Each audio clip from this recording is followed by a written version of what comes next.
Good morning, everyone. We're going to go ahead and get started. So if you can take your seats, buckle in. My name is Jody Schweitzer. I'm the Water Program Director with the Farm Bureau of Ventura County. So thank you all for joining us today. We've got quite a few people on Zoom as well. I'm going to go over some housekeeping items before going through an agenda of what we'll talk through. But overall, the format of our workshop today is I'll be talking for about an hour, going through a whole lot of information, and then we're reserving the second hour of the workshop for questions. So as I talk through, jot down questions that you have, and we will have a whole hour to talk through all of those. So before I get through the agenda, a few housekeeping items. We will share a copy of this presentation as well as a copy of the recording of today. So don't worry too much about taking everything down if I go too quickly. If you're here in the room, just make sure you've signed in at the front to give us your email address, then we can follow up with you afterwards. And if you're online, then I forgot to prompt Amy about this, but we do have a poll where if you're able to launch the poll, it will have an input field for folks to type in their email address online. And that way we'll have a list to send a copy of the presentation and a recording to. And if you can't find it, I can do it when we get to questions. So at some point during the workshop, we'll do that, and then people can always follow up with me as well. As far as questions go, if you have clarification questions for a slide that I'm showing, go ahead and ask it during the presentation itself. If you have a kind of general or overarching question, let's go ahead and hold those to the second half of the workshop today. And if you do have a question in person, we'll have microphones that we'll be able to pass out to folks so that people online can hear you. For folks online, we have a Q&A box, so you can chat your questions into the Q&A box. And you can go ahead and do that for the folks on Zoom throughout the presentation, and we can hold those if they're not a clarifying question until we get to a good point for that. And last but not least, big thank you to United Water Conservation District for helping us to support the IT of this workshop and also allowing us to use this amazing facility. So great partners. And with that,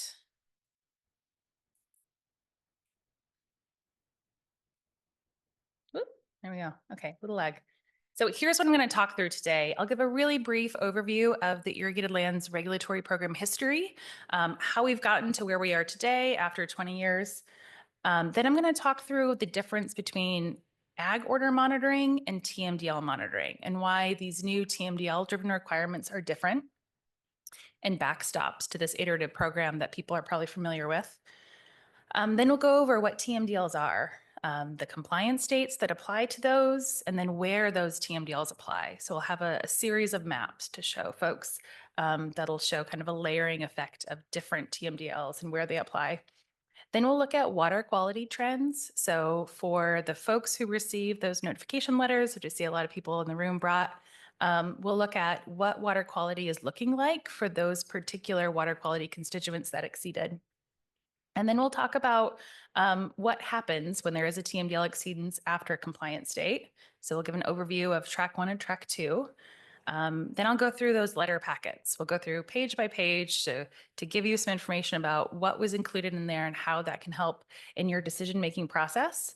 We'll talk about track 1 and track 2 timelines. And then Amy Storm with Larry Walker Associates, who's our consultant for the VCALC program, we'll talk through some concepts of what a regional project could be, just to get people kind of wrapping their heads around some of the potential mitigations and collaborations that could happen. And then, as I said, the last hour we'll have for questions. And we have Elisha Wakefield here with the Regional Water Quality Control Board to answer your questions as well. So our brief history of the Irrigated Lands Regulatory Program, it was first adopted in this area in 2005. So we're about 20 years into this now. Originally, it was adopted as conditional ag waivers, and those were 5-year regulatory terms, or every 5 years, roundabouts. They would be reconsidered and readopted. New things would often be added. Existing requirements would be carried forward. So as you can see in the one adopted in 2005, set up this monitoring framework. The one adopted in 2010 added TMDL monitoring requirements. So that was the time when we started to have to expand our monitoring program to monitor for TMDL water quality compliance. Then in 2016, the third conditional waiver was added and quite a few new requirements added in at that time. So an increased focus on groundwater. There were source investigation studies in areas where we had increasing trends in water quality constituents, and we only had a few of those. There were compliance dates for TMDLs, and then there were nitrogen management plans required for growers within certain watersheds. And then in September 28th of 2023, the ag order was adopted. One of the big differences between an ag order and a conditional waiver is the term. So an ag order is not limited to 5 years. It will be in place until the regional board decides that it needs to be modified or altered. And two significant requirements that were incorporated here were the statewide precedential nitrogen management tracking and reporting requirements, which we won't be talking about today, but if you went to the irrigation and nutrient management plan self-certification training classes, this is what that was focused on. What we will be talking about today is the TMDL driven requirements as those deadlines came due. So these requirements changed under the ag order.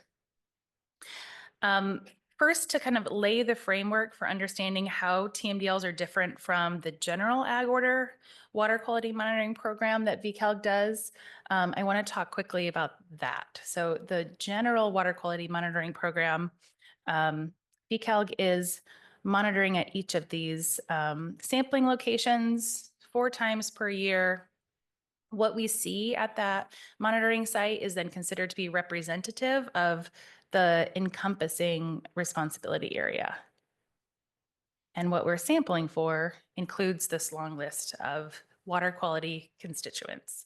So this would be, general things, that field measurements, pH, temperature, flow, dissolved oxygen, whatnot, but also nutrients. So total ammonia, nitrate, phosphate, pesticides. And when we say pesticides, we're talking organochlorine pesticides. So your legacy older pesticides, the organophosphorus pesticides, pyrethroid pesticides, and then also under the ag order, we were required to add the neonic pesticide suite as well.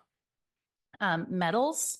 So when we talk about metals, we're talking dissolved copper and total copper, selenium, trash, bacteria, and then aquatic chronic toxicity. So these are the things that we're sampling for at almost every one of those sites that you saw on that map. And the ag order stipulates this standard. You, as a grower, would need to implement management practices to the degree necessary to meet standard water quality benchmarks. So every one of these things that I listed, there's going to be a water quality benchmark associated with that particular constituent. And if there is an exceedance of that water quality benchmark, VCALG would provide recommendations of management practices. So if you remember those responsibility area handouts that we have available on our website and pass out during workshops, whenever we update the water quality management plan, this is where you would see those recommendations. And most of those are just that, recommendations. There are some elements or some management practices that are required to be implemented, and those would be required by the TMDL. But there are others that are recommended management practices, and that's because the grower would need to decide what's really going to work best for their particular farm or ranch. Water quality issues are different from area to area. Farming practices are different as well. So there might need to be tailored approaches for different farms. And the way this process goes is you start by sampling, and this is what VCALG does. So we sample at all those monitoring sites to characterize what we're seeing in water quality. We develop a water quality management plan. And so that would say for the areas that have exceedances of certain constituents, what are the recommended management practices to mitigate those exceedances? And then we would do education and outreach. So that would be handouts, workshops, newsletters to communicate these recommendations with growers. And then evaluate. So evaluate would come into play in those farm evaluation surveys that you would have filled out last fall, where you're answering for each parcel. These are the management practices that are being implemented. VCALG will then do an analysis to say, let's look at what growers are doing currently. Let's look at how what the magnitude of exceedance is for a particular area, and then develop recommendations for what more needs to be done or what type of management practice would need to be expanded. And that would be the updated water quality management plan. Growers would then, implement more management practices, VCALG would sample again, and this process is designed to be an iterative process of continued evaluation, continued improvement, continued monitoring. But there are backstops to this process, and that is these TMDL-driven requirements that we're talking about today. So when a TMDL is in place and that deadline comes due, that's a backstop to that iterative process. So let's kind of back up a little bit and talk about what a TMDL is. So TMDL, it's an acronym that stands for Total Maximum Daily Load, and it's essentially a watershed-specific plan for restoring the beneficial use of a water body. So if a creek or a river or even a particular reach of a creek or a river are not meeting the water quality objectives that are driven by the beneficial use of that water body. So that could be providing habitat for flora and fauna. It could be a drinking water source. It could be irrigation, agricultural irrigation source. It could be a recreational beneficial use. Whatever the beneficial use is designated for is going to drive what those water quality standards need to be. And if it's not meeting those, then that water body would be listed on it's called the 303D list of impaired water bodies. And that's just a reference to the Clean Water Act that's a reference to those impaired water bodies. So once a water body gets listed on the 303D list, then a TMDL is developed for that water body. And a TMDL is essentially a plan for how do we restore the beneficial use. And the way that it does that is by kind of carving up the sources of that particular constituent that's discharging to that water body. So the regional board is going to do an analysis to say, if we're looking at nutrients, there's an impairment for nutrients, what different types of land use are contributing nutrients to this water body? So it's going to include agriculture, but it's also going to include municipal discharges. So your kind of urban and residential areas that are discharging into that water body. It could also include, wastewater treatment plants, livestock facilities. It could include industrial operations. And this TMDL is going to list for each of those different types of sources what their allocation is. So they are allowed to contribute so many pounds per day or concentration per day of this constituent. And that's their load allocation. TMDLs themselves have to be incorporated into a permit in order to be enforceable. So before they're incorporated into a permit, they're just a plan. But once they were incorporated into the ag order, then they had an enforcement mechanism through the ag order.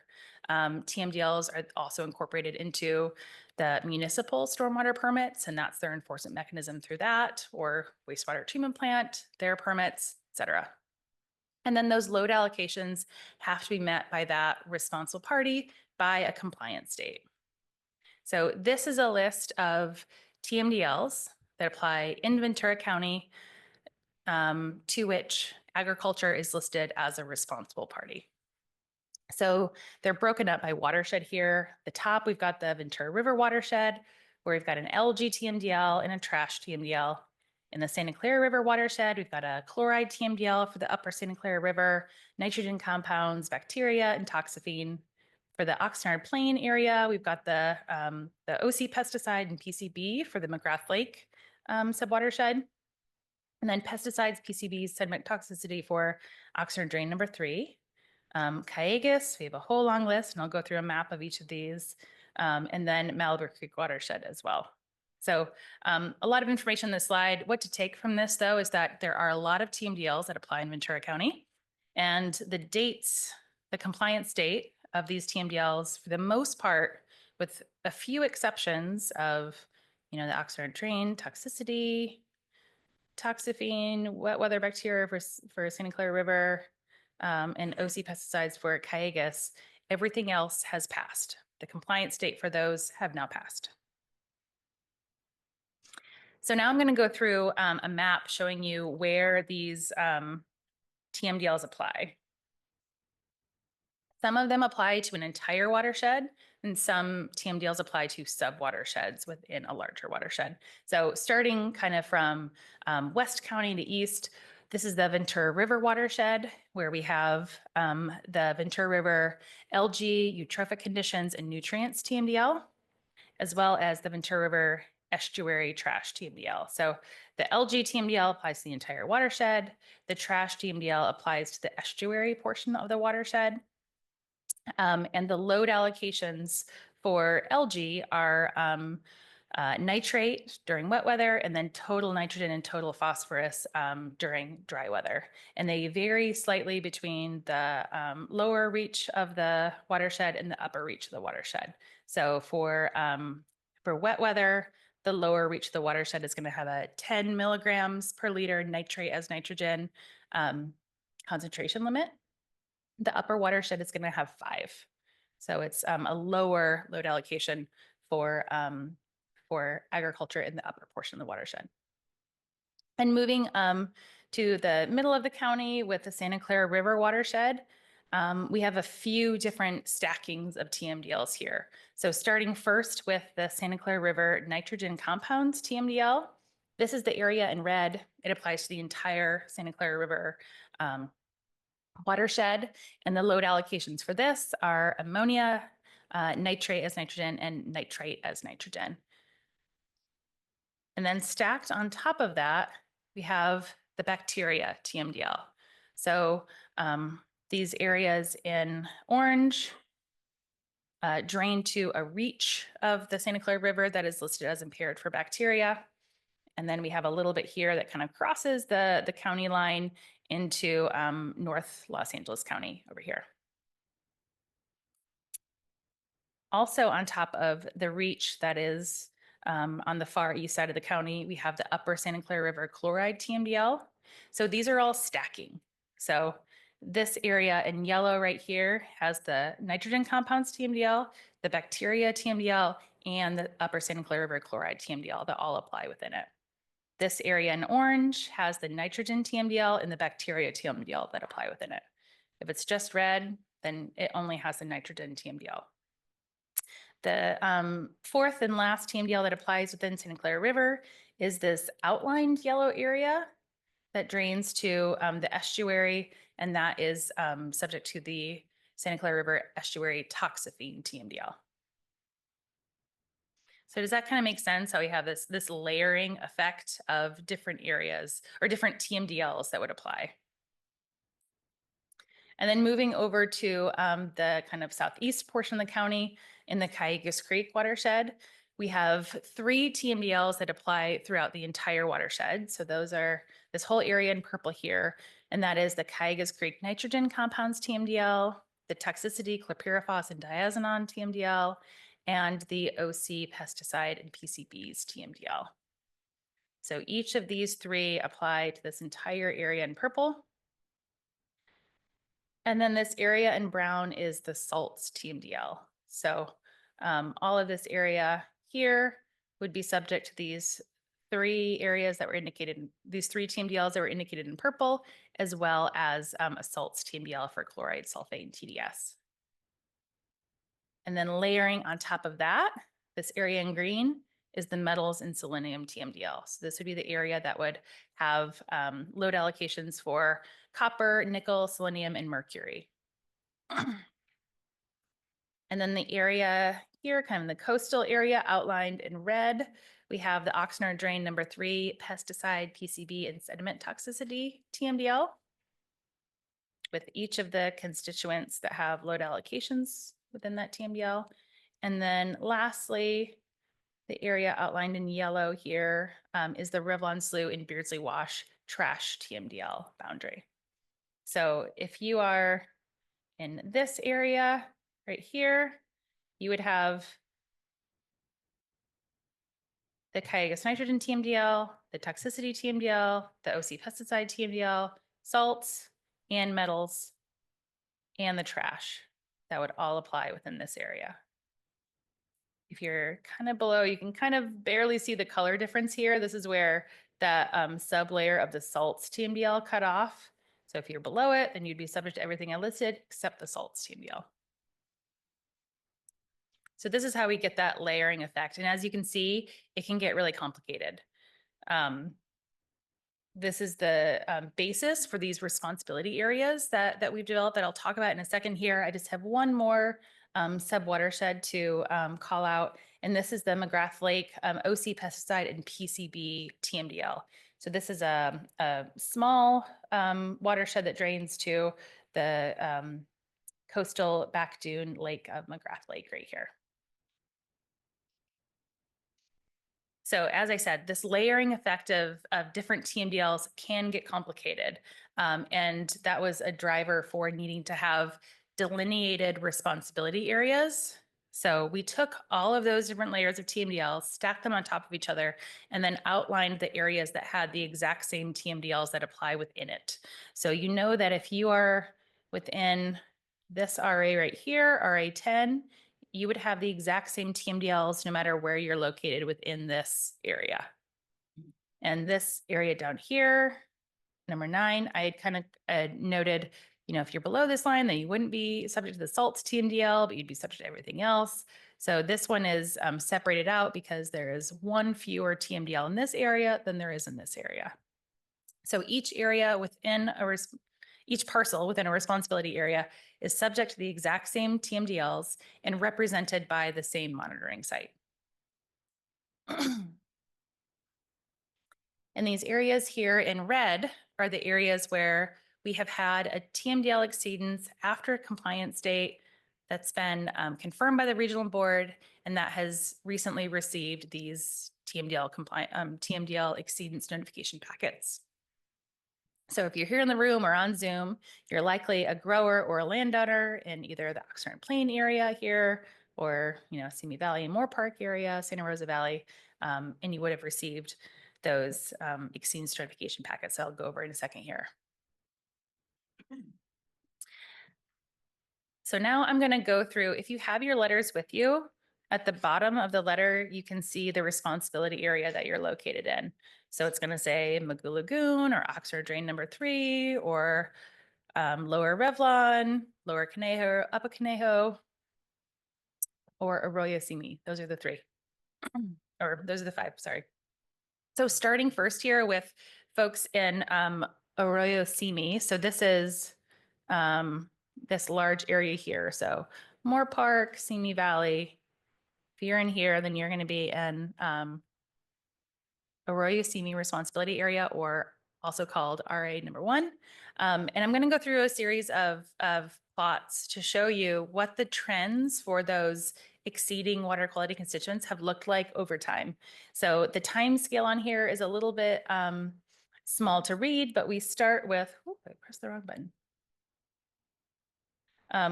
Start with 2007. So here we're looking at nitrate plus nitrite in wet weather. And here we're looking at chlorpyrifos in wet weather.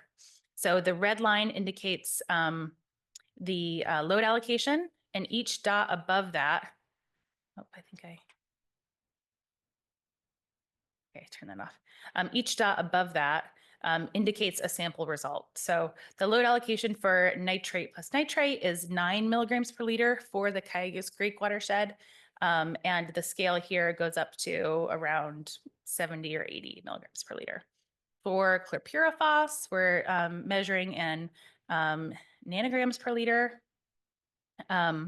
So our benchmark here, quite low, as it is for all pesticides, and we have occasional exceedances that are above that level.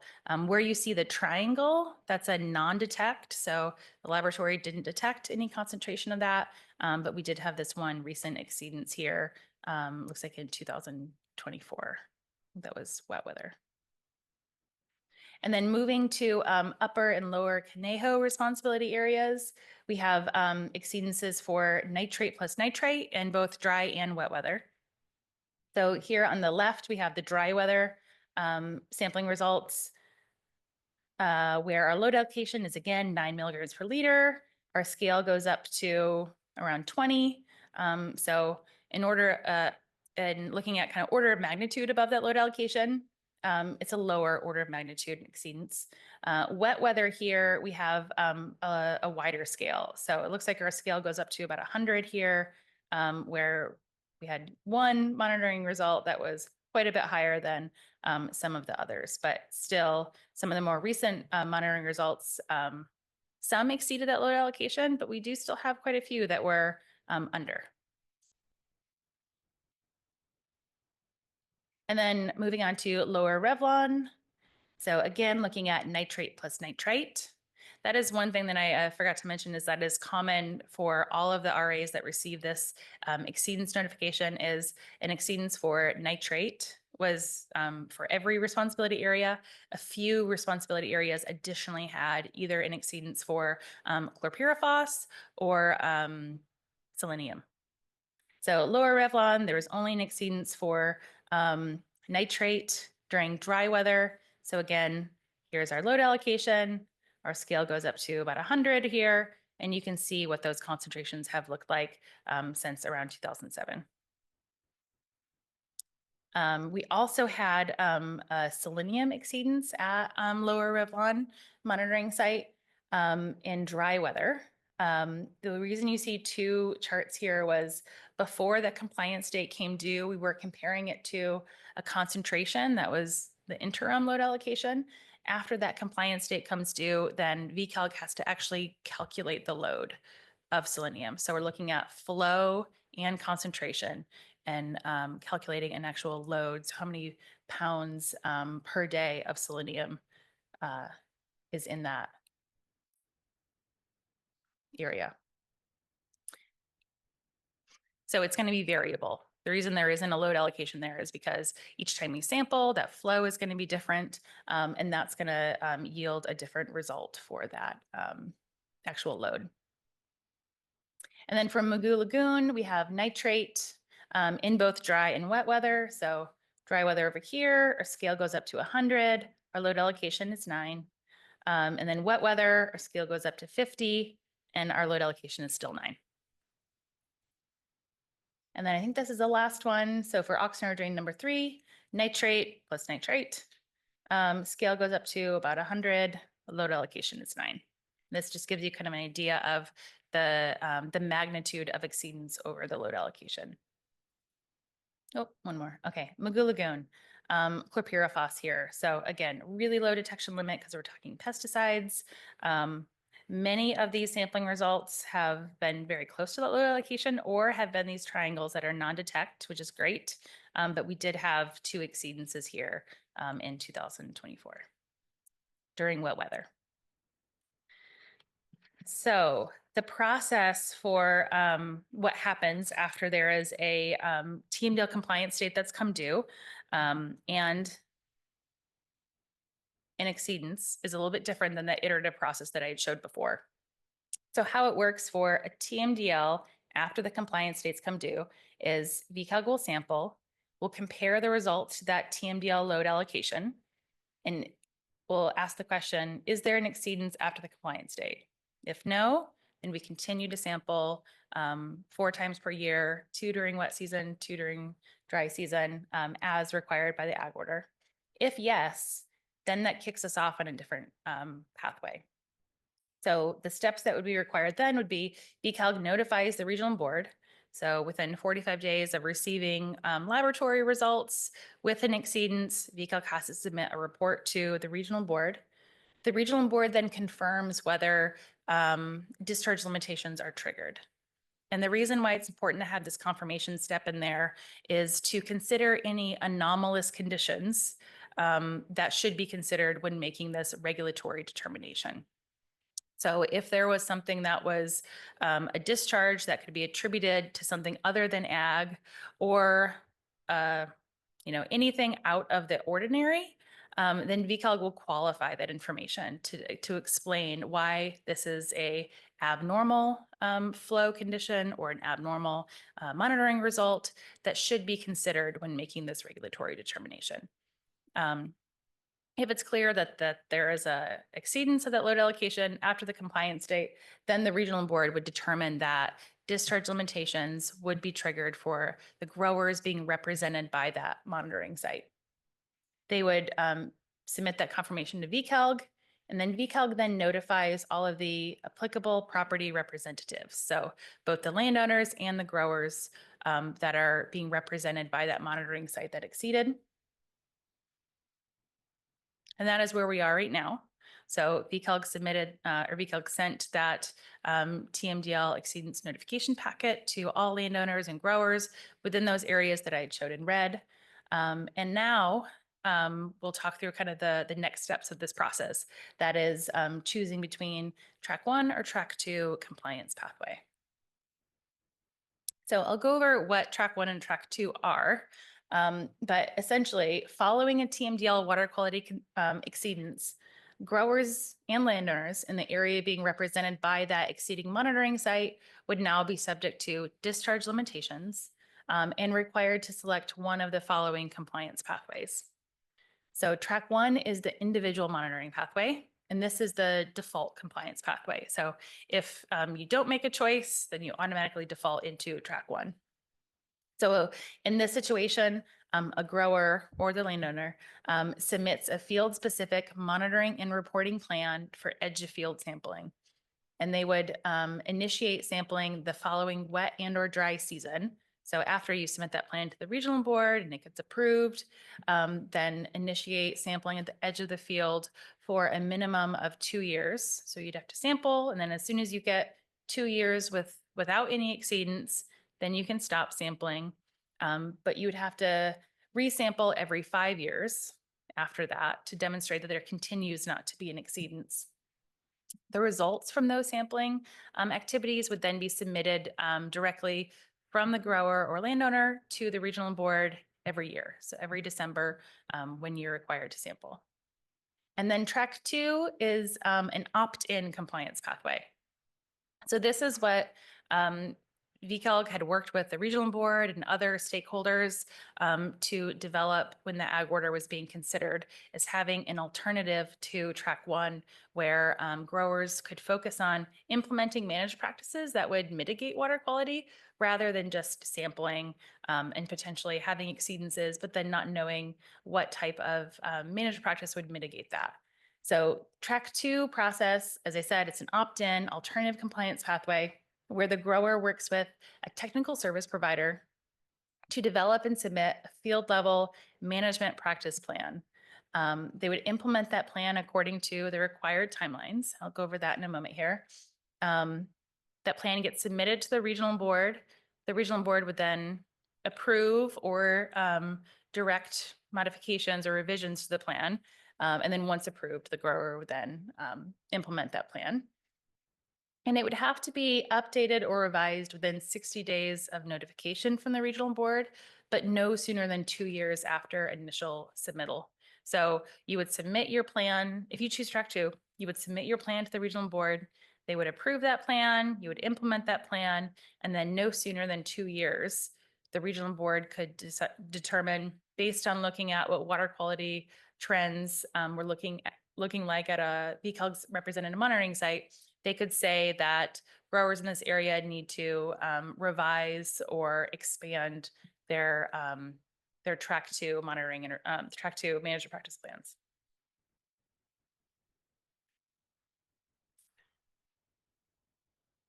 And then going back to that map again of the folks who received these notifications. So these were the 6 responsibility areas here, also shown in red. So these are the areas where there was an exceedance of a load allocation after a compliance date that triggered discharge limitations for all of the parcels being represented by these exceeding monitoring sites within these areas shown in red here. And then to give you an idea of the number of landowners and growers that received these notifications, separated out by responsibility area here. So we've got, 366 growers and landowners who receive these notifications. And now I'm going to walk through the notification packets themselves. So they start with this 2-page letter, which gives you a really kind of high-level overview of what TMDL discharge limitations are, your monitoring site that exceeded, what it exceeded for, and then pointing you to some of the resources in the packet, which included a list of your parcels, an attachment B, which includes timelines and requirements for track 1 and track 2. And I'll go through all of these resources for questions, who you can call, frequently asked questions, and then that NOI form. And then also pointed you to this workshop today. So this was the list of parcels that you should have received. In the mailed paper version of the notification, you actually had a list of all of your parcels in that.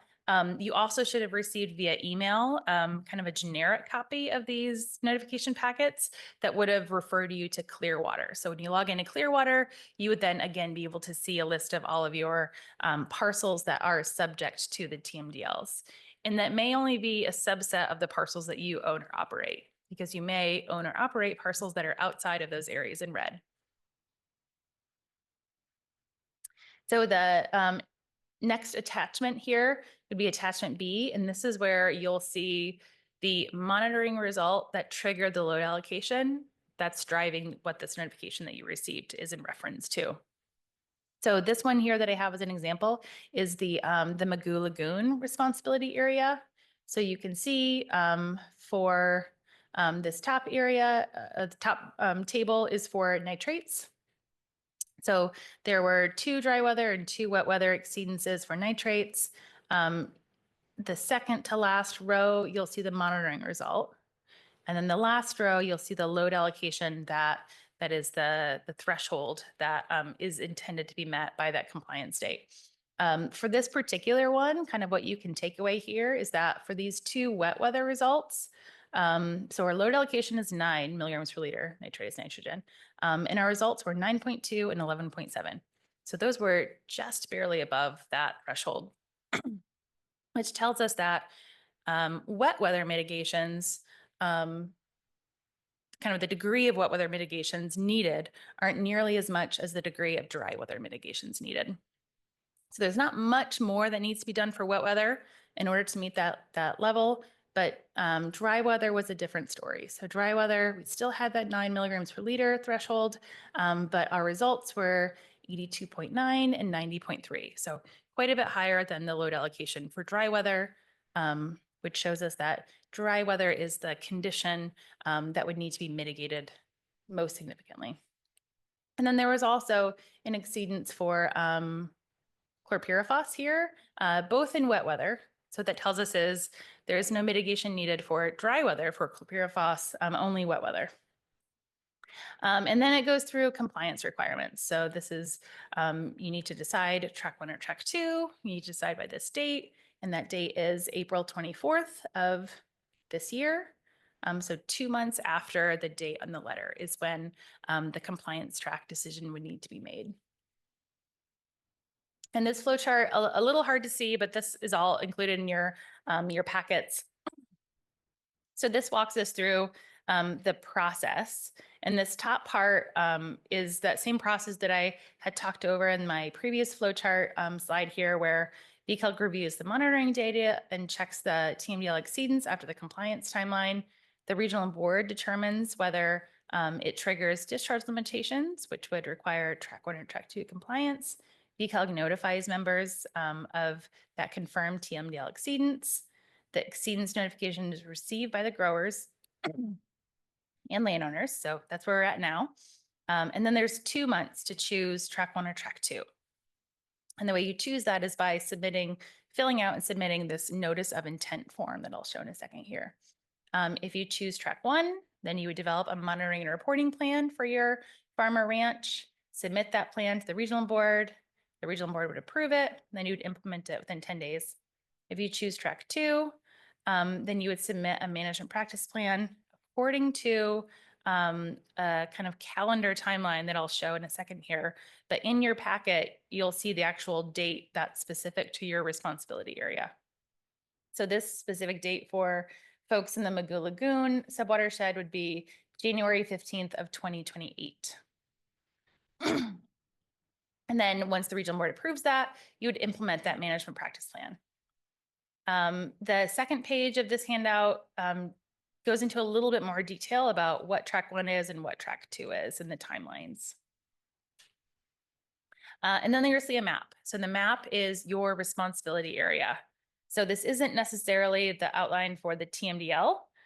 This is the outline for the area where we had the exact same layering of TMDLs, and it's represented by the same monitoring site. So also on this map, you should see an icon for where the monitoring site for your particular responsibility area is.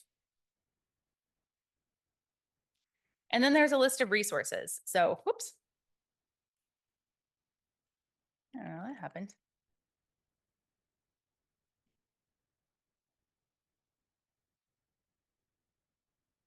Okay, resources. So you'll see a link to a TMDL 101 workshop that we had done last year where we spent about 2 hours kind of walking through in detail what TMDLs are, how they're developed, the history of TMDLs in our area. This gives you a really good background on TMDLs themselves. And then technical service providers. So on Clearwater, there's a list of technical service providers. So these could be NRCS, so the USDA's Natural Resource Conservation Service. It could be the Ventura County Resource Conservation District, or it could be a qualified, what's called an equivalent professional expert. And those are determined by the ag order, which is going to describe the qualifications that this type of professional should have or the experience that they should have as well. So for nutrient exceedances, you're looking for somebody who, maybe I'll go over a slide. This will kind of show in bullet point format the experience that these folks should have. But VCALG put together a handout, which has contact information for various technical service providers who can help you develop a track 1 monitoring and reporting plan or a track 2 management practice plan. Many of these folks are here in the room today, have some resources in the back of the room. So after a workshop, you can touch base with them. And then there's a few pages of frequently asked questions. So hopefully this helped add some clarity for what we anticipated as being some of the most frequently kind of confusing elements of this new regulatory program. And then lastly is the NOI, the Notice of Intent form. And this is included in your packets, but it's also included in Clearwater. And I'm going to show in a couple slides here where you can find that in Clearwater and how Clearwater can help you fill it out, which should hopefully be really useful for folks. So again, this is the track 1 and track 2 timeline that I had went over a second ago. So if you choose track 1, a grower or landowner would submit that monitoring and reporting plan within a total of 6 months from receiving the notification. You would submit that to the regional board directly. The regional board would then approve that plan, and then you would begin implementing it within 10 days of receiving that approval. And implementation could be something like you've contacted your laboratory and ordered sampling containers from them and are now waiting for a rain event that's big enough to produce runoff from your farm. And then if you choose track 2, you still have those 2 months to make your compliance track decision, but you would submit your management practice plan according to the timeline that I'll show in the next slide here. The regional board would review that monitoring and reporting plan, either approve it or come back to you with revisions. And then once you get that final approval, you would then implement that management practice plan according to the timelines that are included in your plan. Go ahead. It seems to me that everyone in this room wants to go track 1 first. This track 2 is going to cost money. You don't realize, you don't have any idea whether or not you're exceeding. The only way you're going to find out is by sampling. You are. Yep. You didn't want that. So yeah, exactly. Great question. So the question was saying that from the perspective of a grower, everybody might want to start with track 2 and start with track 1 and switch to track 2 when they know that they have an exceedance. Here's the reason why you can't do that is because once you make a compliance track, you get locked in. So within this 2-month period, when you have to choose track 1 or track 2, if you choose track 1 and you begin sampling, you can't then switch over to track 2. You are locked into track 1, and you would have to, because that's the requirement of the regional board.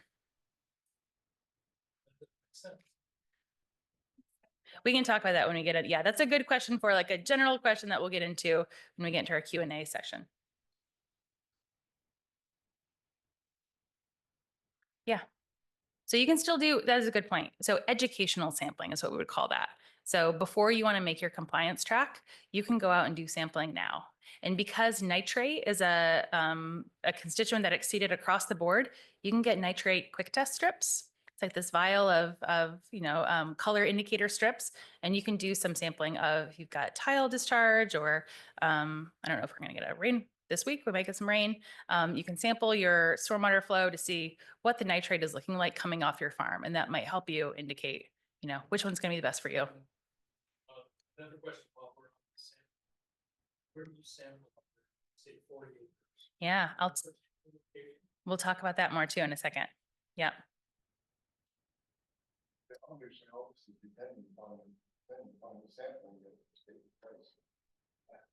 What is the sampling? How is the sampling done? For example, for the wet, you take the sampling when it's raining. Okay. Yep. Streams that are going by. Well, so the question's kind of for the folks on, yeah.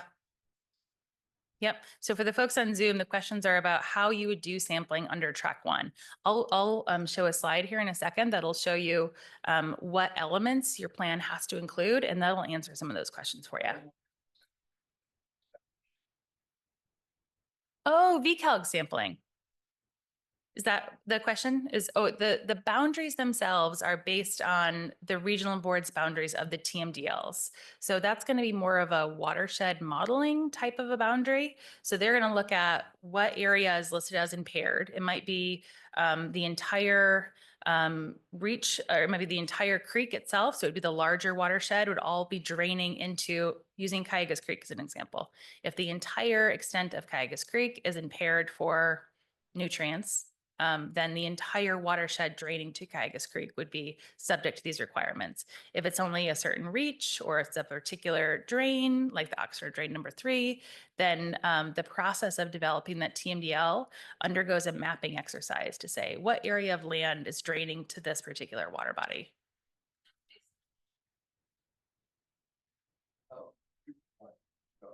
Yep. Okay, I get where your question's going now. So the question, yeah. I get it. No. Yep. Yeah. So the VCALG's representative monitoring is looking at areas where there is only contribution from agricultural land. So when we have, and it's hard to see on a map that's like the scale that we're looking at right here, but where we have our monitoring sites, they're not located in the main stem of a creek that would also be receiving flow from, cities or wastewater treatment plants or anything like that. We would be sampling from a tributary or an agricultural drain that's only going to be receiving flow from agricultural land. So if it's going to have, so that way we're ensuring that we're not accounting for anything that's coming from a wastewater treatment plant or coming from municipal flow or industrial flow, that it's only from what's coming from agriculture. And then those other source categories like wastewater treatment plants or cities or whatnot, they have their own regulatory orders and their own permits and TMDL requirements. So they also have their own monitoring sites that are looking at what they're contributing and whether they're meeting their load allocations. And so when we're going out to our VCALG monitoring sites, we're going out twice during the dry season. So this is usually May, August timeframe.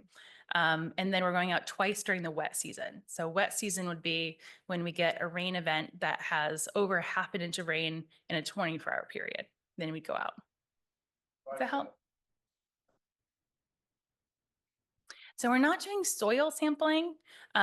Occasionally we'll have to do sediment sampling. So kind of if it's a sediment bottom of a creek and there is a TMDL driven requirement for sediment, then we would have to collect sediment sampling. But for the most part, most areas, we're just looking at water.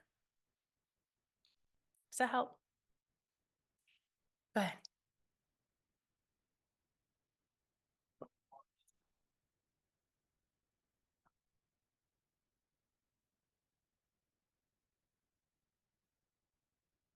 Yeah, good question. So the question was saying that for their options for compliance tracks, which you would see on this parcel table, you might see track one eligible only.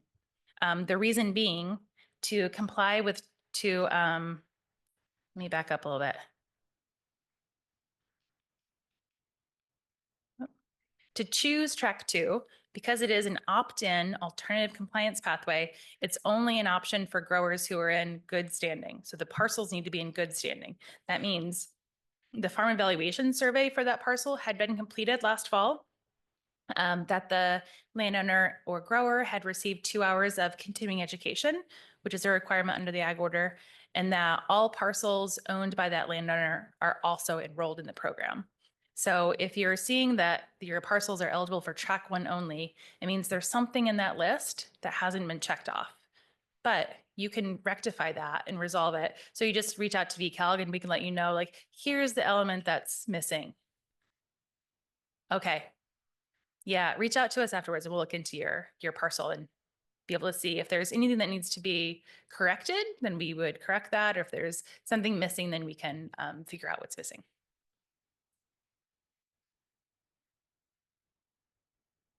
Mm.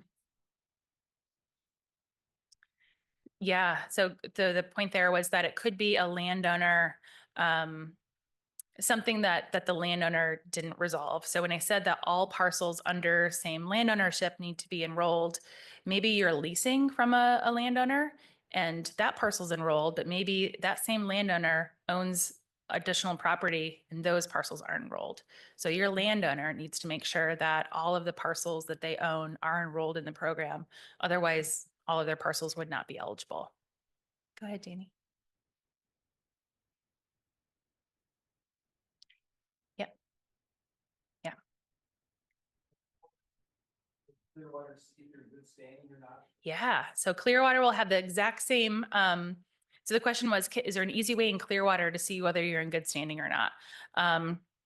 So Clearwater, when you go and you look under the TMDLs tab, which I'll show in a second here, you'll be able to see whether you're track one eligible for both.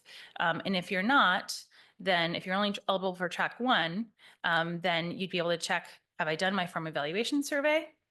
You should be able to go over to your parcels tab, see if everything's green, then you're good. There isn't a CEU tab yet, but that's coming soon. So in the meantime, if you're seeing that you're only eligible for track one, the easiest way is to contact VCALG and then we can help you figure out what you're missing. Go ahead, Felix. Let's say you were farming lease for a year, 2 years, whatever it is. But you're not the landlord. So you just get the lease for a certain period of time. So that parcel is locked in, whether it's track one or track two. Mm. You grow or come. Yep. Can be changed. Yeah. So the question was, if you are a grower and your landowner has made a compliance track selection, and then you, at a later date, you lease a particular farm or ranch, you are then inheriting the decision that that landowner had made when they received this notification. So if your landowner decides, and this is another important point to clarify, is that on your NOI form, it has to be signed by the landowner. So the reason why is because you are locked into this, because if you choose track one or track two, whatever decision you make, this parcel of land is then locked into that compliance track. And if growers are leasing that land, subsequent growers who are leasing would then inherit the compliance track decision that that landowner had made. So if your landowner decides on track one, and then years later, you lease that land, you would then have to help in implementing that track one compliance pathway. you're on track one, and then somebody else takes over that lease, is that new grower responsible for sampling now? Is the landowner? How is the sampling method? You have to be Yeah. consistent. If I go into a new piece of ground, and Could- I have it locked in compliance one, first of all, I need to notify that it's brand new one. And then, am I responsible now? Or is the landowner? How does that work? Good question. So the question is all about, how you ensure continuity when new growers are coming in and leasing this land. And there has been, if it's a track one compliance plan where you have a monitoring and reporting plan, how you would require those subsequent growers to be implementing that same plan with continuity. Let's bring that question up again when we get to the Q&A because it's kind of a broader, bigger one, but really good question. Go ahead. Clarification. Responsibility, track one, track two decision is between the landowner and say water resources. Or It's a landowner. Yeah. that's between you and the landowner. So whatever the landowner is committed to, you need to know, and then get that lease out. That lease based upon the data. But I think part of there is some things we should talk about because the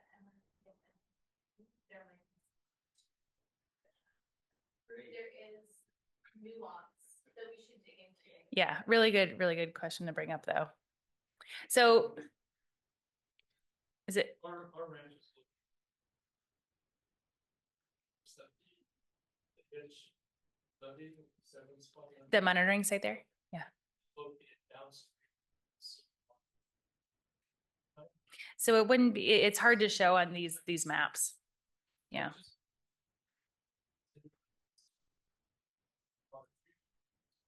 Chime in, Amy. Yeah, you'll know exactly where. Okay, there's actually two monitoring Keep the sites. question a little bit. Yeah, the question was about the Hitch Levee site looking like it's in the main stem water body. There's actually two monitoring sites that they almost look like they're on top of each other because they're very close.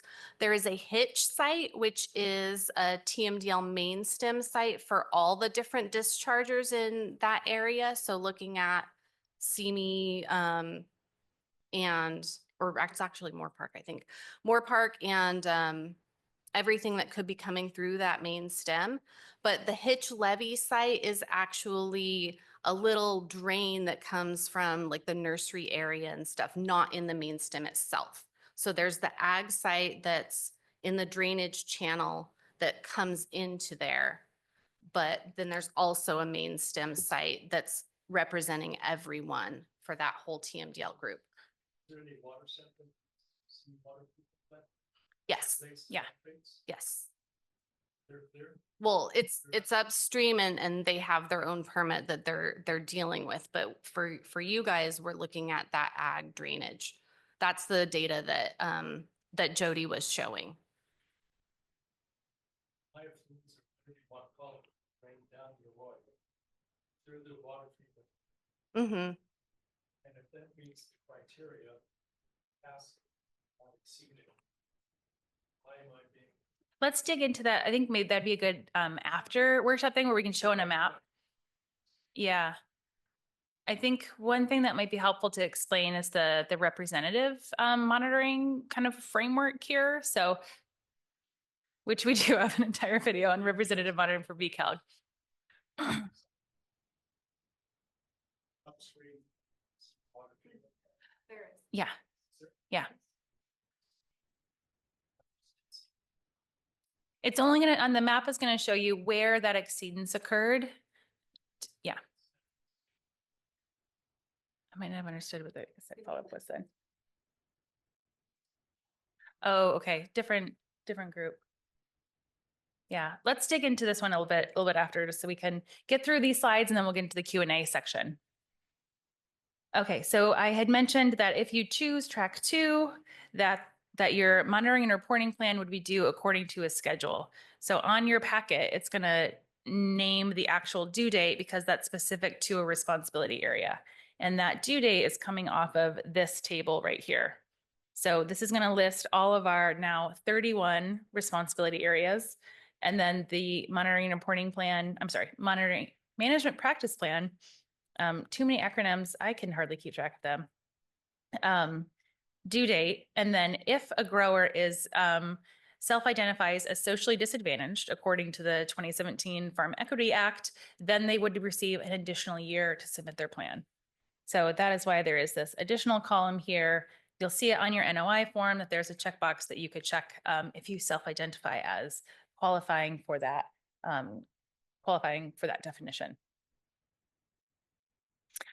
And in reference to some of the questions we had gotten about representative monitoring, we do have a video on our YouTube channel now that we can send out in our follow-up email that kind of describes and discusses how the representative monitoring program works, how VCALG selects monitoring sites, goes into some more detail that unfortunately we just don't have time to go into that level of detail in the monitoring program just in today's workshop, but we have those resources available.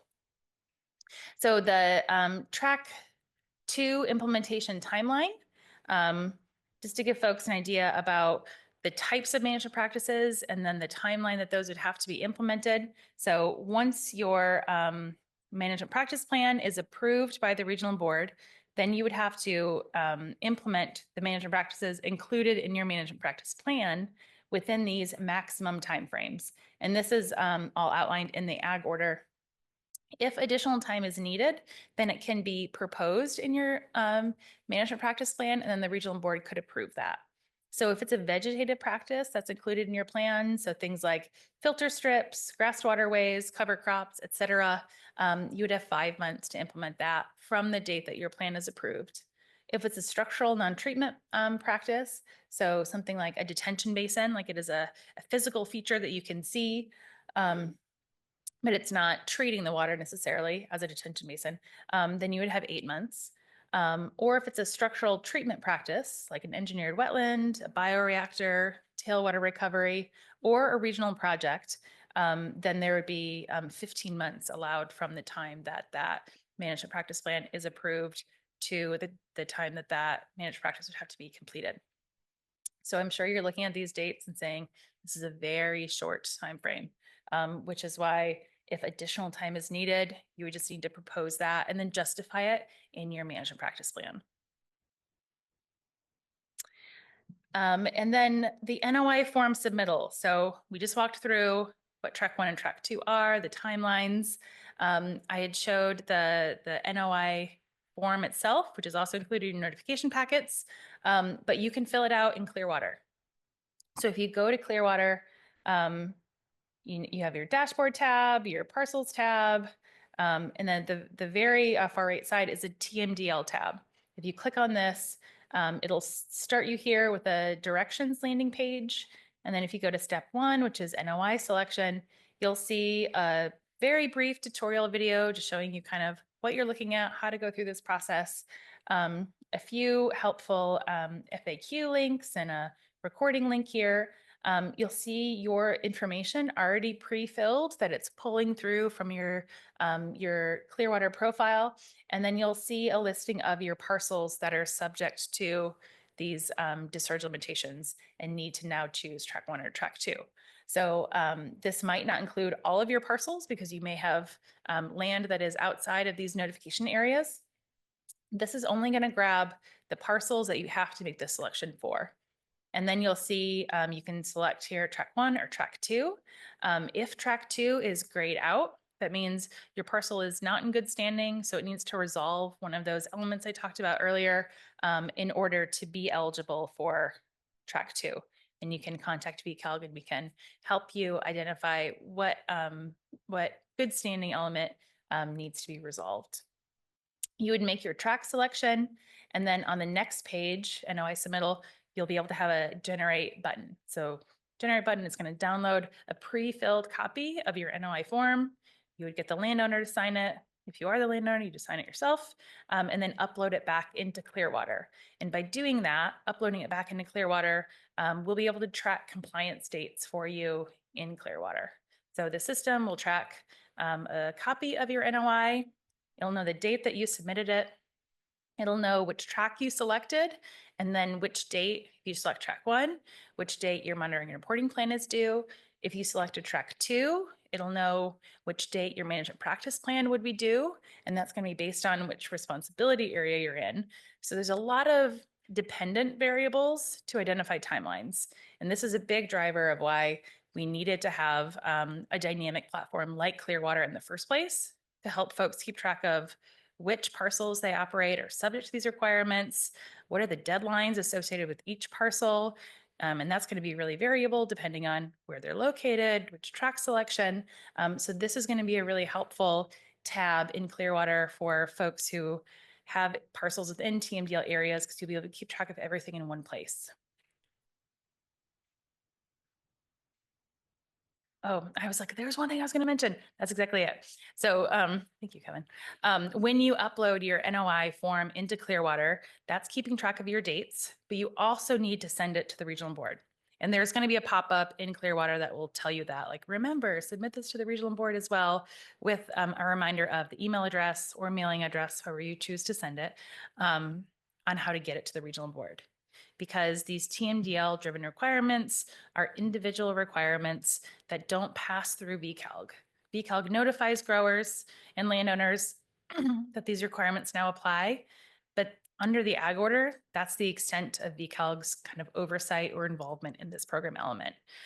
We will, of course, continue to help and provide guidance and assistance for folks when we can, but ultimately this is an individual thing then with the regional board. So you would be submitting your NOI to the regional board. When you develop your track 1 monitoring and reporting plan or track 2 manager practice plan, that also gets submitted directly to the regional board. The NOI. Yep. So that you received a paper copy, just, to provide that resource to everybody. And so you know what information is needed, but Clearwater is going to help you fill that out for you. It's going to pull your information that you already have in the system. Depending on the track selections, it'll fill that out for you as well.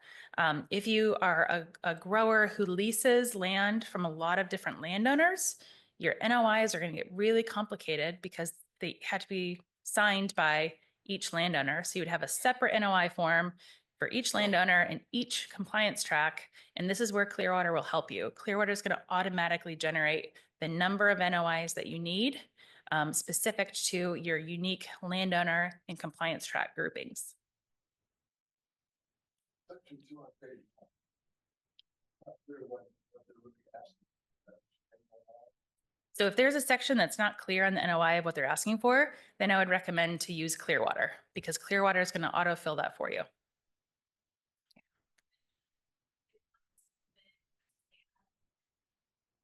Oh, yeah.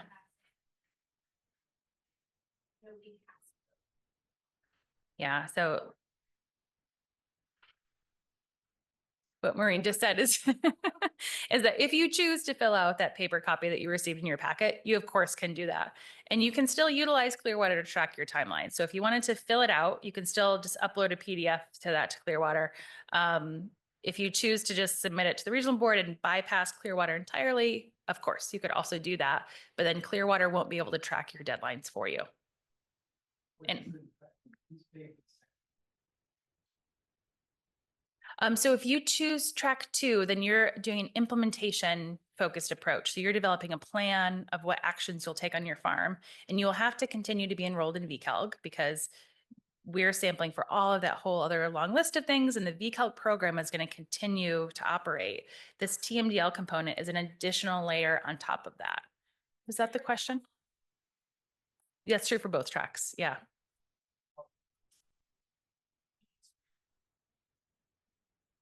Yeah. So VCALG will continue to implement that same program. So we'll still be at all of those monitoring sites, sampling 4 times a year. We'll still be doing, analyzing for that whole long list of things that I had shown and still communicating recommendations for those. The TMDL stuff is separate in addition to all of that. So you'll have to continue your VCALG enrollment or comply with that whole list as an individual. If you choose track 2, there's no additional sampling that would be required. VCALG will continue to do our sampling, and you chose track 2, so there's no sampling element to that. Sampling only goes, sampling at the edge of the farm only goes if you choose track 1.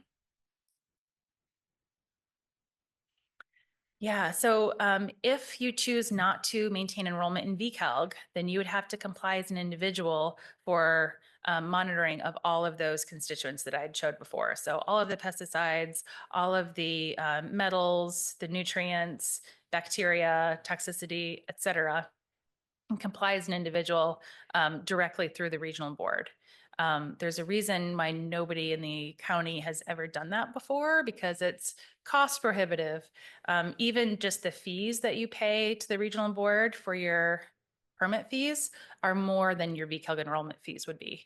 And in addition to that, you would have to work with a consultant to develop your plan. You would have to do a whole long list of sampling and analysis, annual reporting to the regional board.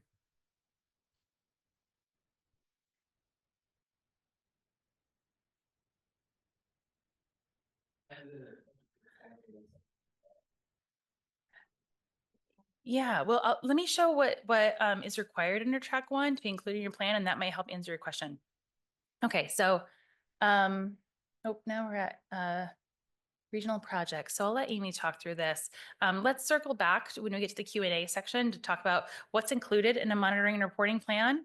I think what's going to help a lot of people understand is that one element that's included is you have to have a drainage map of your farm. So you're gonna have a drainage map of your farm where you're gonna identify, here are the points where I have stormwater flow, or I have tile drainage effluent, or I have tailwater flow that flows up my farm. You're gonna identify that on a map, and you're gonna have to sample from, I think the standard in the ag order is an adequate number of sites to characterize discharge from that farm. And you're gonna then have to justify that in that monitoring and reporting plan to say, here are my points of discharge from my farm. I'm sampling at 50% of them or whatever, and then that would have to be approved by the regional board. And you would only be sampling for the TMDL constituent that exceeded. So if you choose track one, you're not going to sample for that whole long list of things that I showed that VCALC samples for at our representative sites. You're only going to sample for nitrate, or you're only going to sample for chlorpyrifos, whatever you got that TMDL notification for.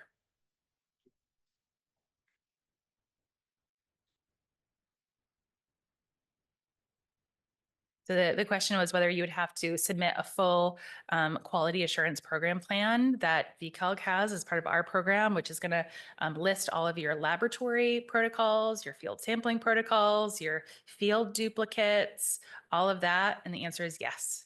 So track one would be a comprehensive sampling program. And that would be an individual thing that the grower and the landowner would have to develop, that monitoring plan for their farm and ranch. And then the annual the annual reporting that would happen each December would have to be something that the grower and landowner would have to do themselves as well, directly to the regional board.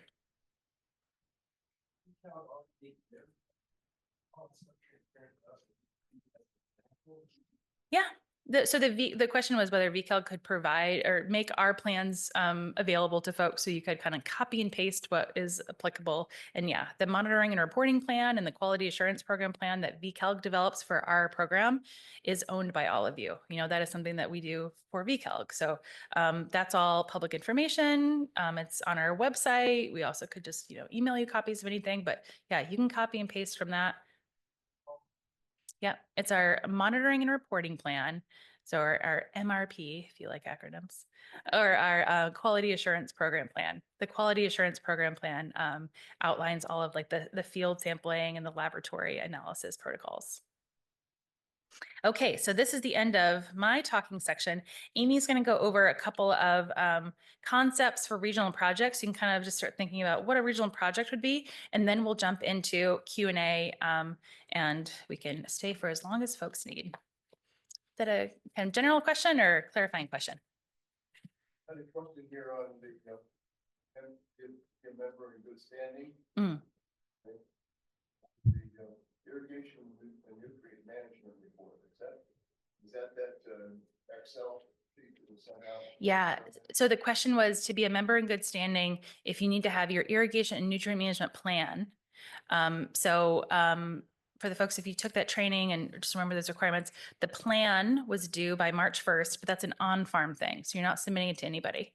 Next year is when you submit your irrigation and nutrient management report. So then that's something that would become a factor in your good standing status at that time. Right now, we don't factor it in because it's just an on-farm plan that you have to have, and we don't know if you've reported, you're not required to report anything at this point. So next year, if you haven't submitted your report part of it, then that would be factored into your good standing. Your report isn't due till next year. The plan is the only thing that was due this year. Yeah. So this year, the only thing you're focused on are, did you do your farm evaluation survey? And are all of the parcels owned by that landowner enrolled? And then did you do your 2 years of CEUs? Okay, so with that, I'll pass it over to Amy and then get ready with your questions.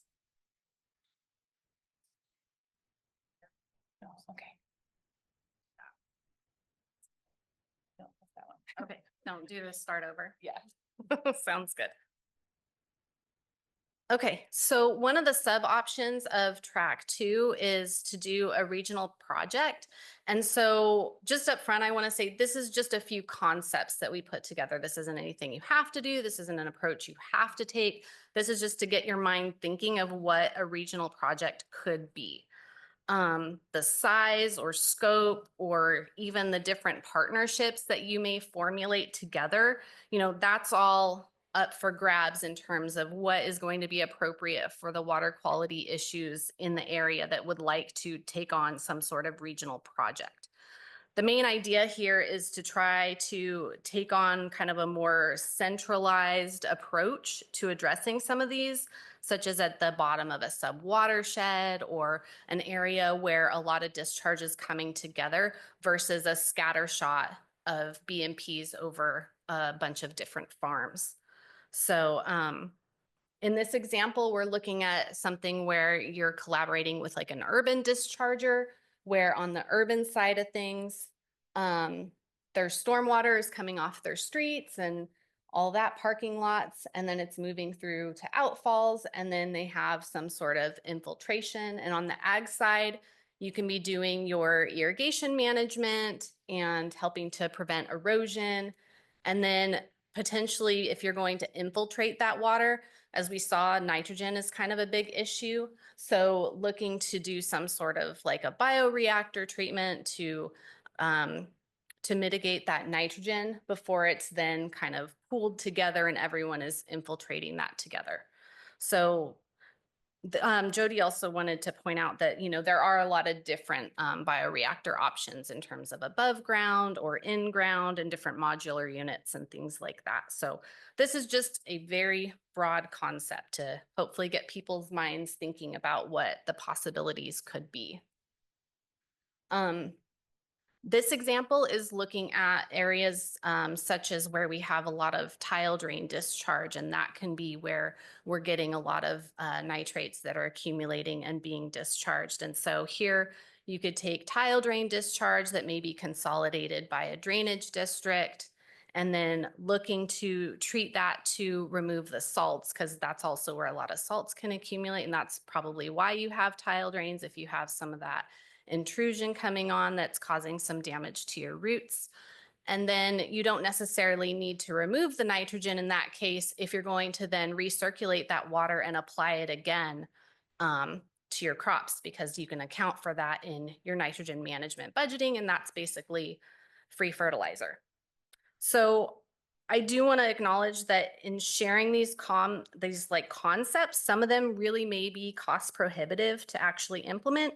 And there's a lot of feasibility issues that would need to be evaluated by an engineer. But also the more land use types and partners that you may be working with, there's also the higher opportunity for potentially getting grants, although I know that's kind of a up in the air thing right now. And then here's another final thing where we're looking at kind of like a lower tech methodology. This is where we're just kind of looking at the drainage channels and stacking some grassed waterways with adjacent filter strips. And the concept here is just showing that doing something adjacent to and alongside your neighbors to kind of create some contiguous effort in your management practices is going to have a high cumulative impact.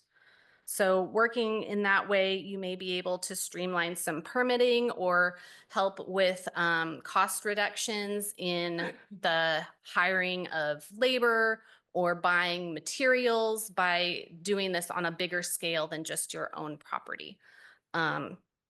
So it's kind of a treatment train kind of philosophy of stacking things together and getting a bigger cumulative impact with maybe lower effort on an individual level. So these are just some ideas we're throwing out there to, My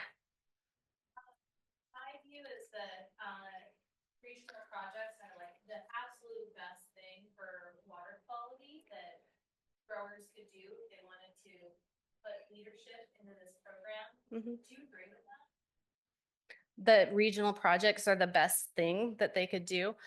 I think they're going to be the easiest to show a direct impact in terms of trying to quantify a lot of little things happening all over could be difficult, whereas documenting something more easily, that's definitely the case.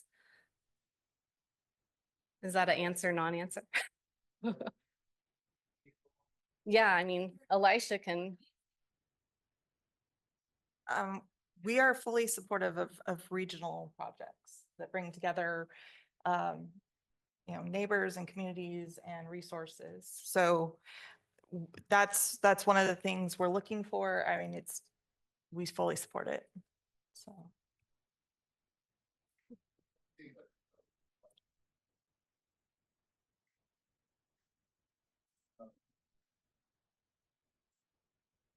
What about the region diversion with a bunch of farmers doing stuff that's like saving our butts now, right? Like, here's your call to action, the highest, like, use of your energy. And I have a question. Sure. Here in Ventura. Yep. We have an ordinance, Mhm.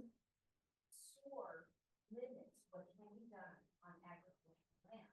Mhm. Has the water board met with the county, specifically county council, to determine whether this is an allowed use under SOAR? Because if it is not, I would leave that. please can't be done.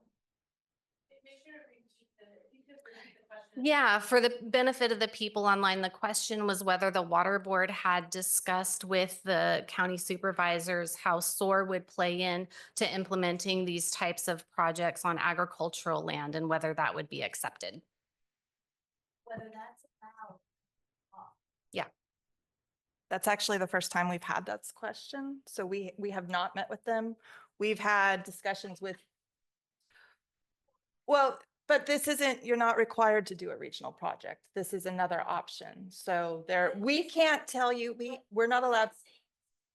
This may not be a viable option. Okay, and we'll look,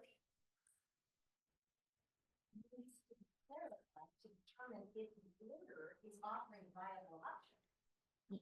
something with how we, sorry. Yeah.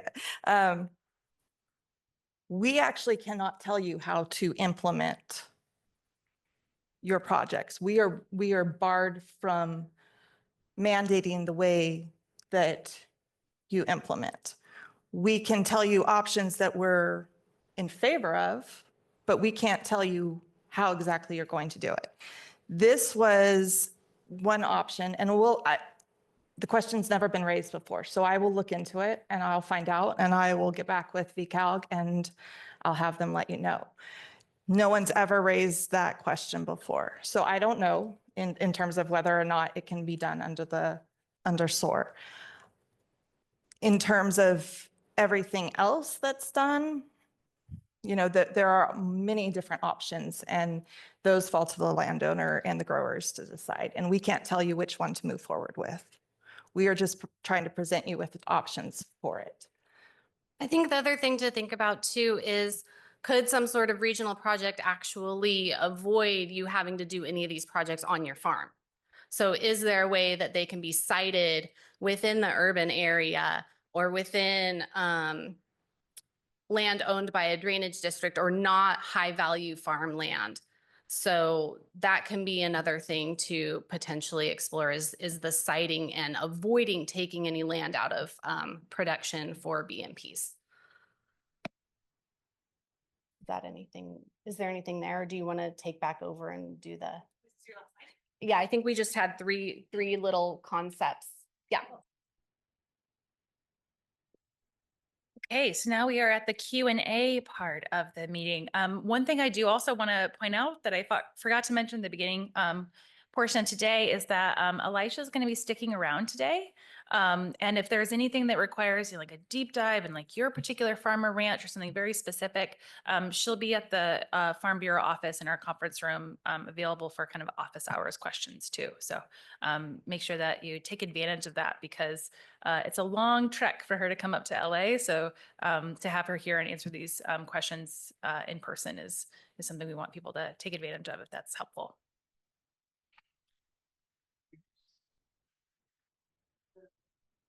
Do you want to stand or do you want to sit? Make Elisha. I will invite.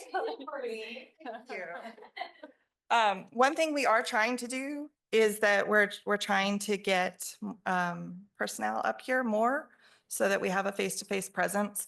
If you've been involved over the last few years as we were developing the permit, we actually had a staff member, Anna Bellini, who lived locally, and she was shepherding it through.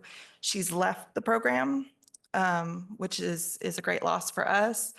It was a good opportunity for her, but we're in the process of rehiring and hopefully we'll have someone in soon. And we're trying for at least quarterly to be up here so that people want to meet face to face. They can, Farm Bureau has offered us to use some of their space so you can come in and meet with us and do questions.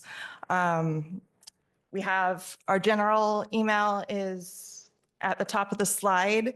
I have cards. Also, if you want to grab one, you can reach out to me directly by email. I would ask that you also CC the general email box, just that way, as we bring in new staff, those questions are there so we can make sure nothing drops. Again, my name is Elijah Wakefield, and I'm the supervisor of the TMDL and non-point source unit, and irrigated lands falls under that. I also work on a variety of other programs. So sometimes it's easier to get an answer if you go through the general email. I think I want to address the question about track 1 and track 2. When we originally were working on developing the permit, Water Board's perspective was we wanted to move forward with everyone doing individual monitoring. And we had many meetings with VCALG, and we were on different sides of of what to do. We wanted to move forward with individual monitoring. VCALG proposed going forward with more individual projects. Ultimately, we left both options in. And the reason we did that is we know that some growers have been very proactive and have already put in the work to make sure there's no drainage off their property. And by leaving in the individual monitoring option, they could document that and show that they didn't need to do additional work. Some of the reasons you might, it seems like you might want to go track 1. You mentioned, well, there's money that has to be spent in track 2.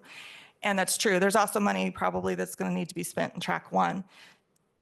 The other reason some growers may want to go to track 2 is that any of the information that is collected in terms of water quality sampling, that's all public information.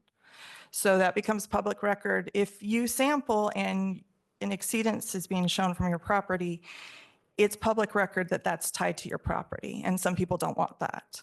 There's also the additional component of if you are exceeding, you may be subject to enforcement. So it's not just you can monitor and say, well, yeah, I collected, I'm showing an exceedance, I'm going to keep monitoring. Well, no, at that point, it's a matter of you could be subject to enforcement. And what that looks like, there's varying degrees depending on what it's showing. So it'll come down to an individual choice on what's going on with your property, with your operation, what you want to move forward with. And that's why we left the 2 options so that people could look at their situation and figure out which one's best for them.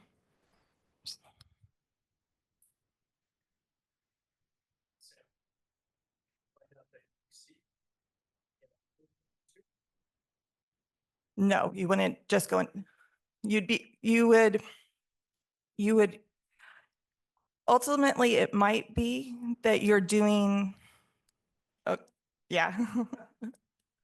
So, I've had a little bit of practice explaining this to people, so I wanted to kind of give you my take on the track 1 versus track 2 selection. So my view is I'd like to offer a metaphor. So remember when you were back in school, consider if at one point at the end of your education, they were going to decide whether they were going to give you your college degree or not. And you can decide if you want to take a comprehensive test or if you want to do a senior project. It doesn't change that you had to go to every single class, do all of the studying, do all of the quizzes. You're just choosing how you'd like to be judged, with a test or with a project. That's exactly the same way I interpret the track 1 versus track 2 selection. You're going to have to do all the same mitigations on your field to meet the water quality discharge limits. But do you want to be judged with a test at a laboratory? Or do you want to be judged based on a project description of all of the mitigations that you implemented or plan to implement on your farm? And you have to have someone qualified, a technical service provider, sign off, because those aren't qualifications that the water board staff necessarily has. So do you want to do a final test or do you want to do a senior project? What you do and what you pay for and how you mitigate that on your field does not actually change whether you choose track 1 or track 2. And to add a little bit more to that too, so if you choose track 1 and you are sampling and you're seeing that you're exceeding, now you can't move over to track 2 because you've already selected track 1. So what you would have to do would be you would almost essentially have to still do track 2. You'd have to implement management practices to ensure that your future sampling is going to meet those limits, or the regional board, could potentially engage in enforcement.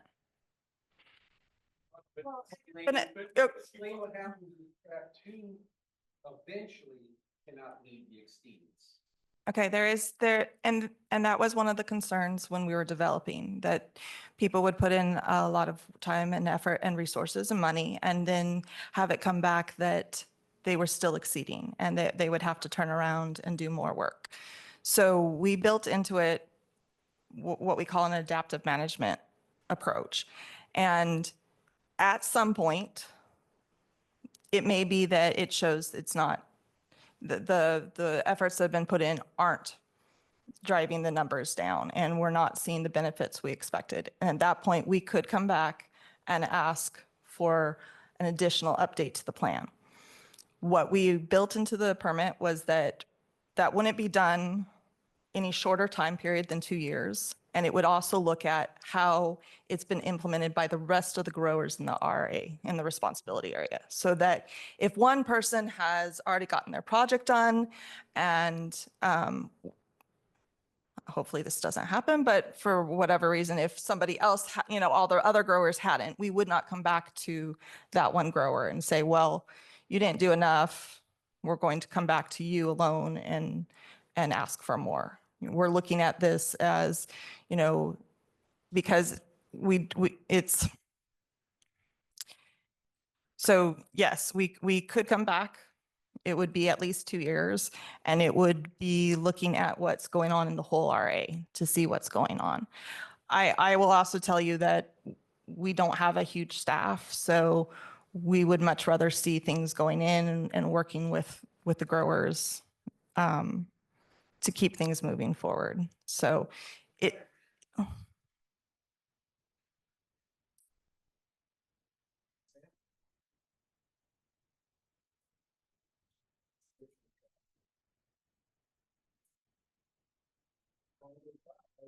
No,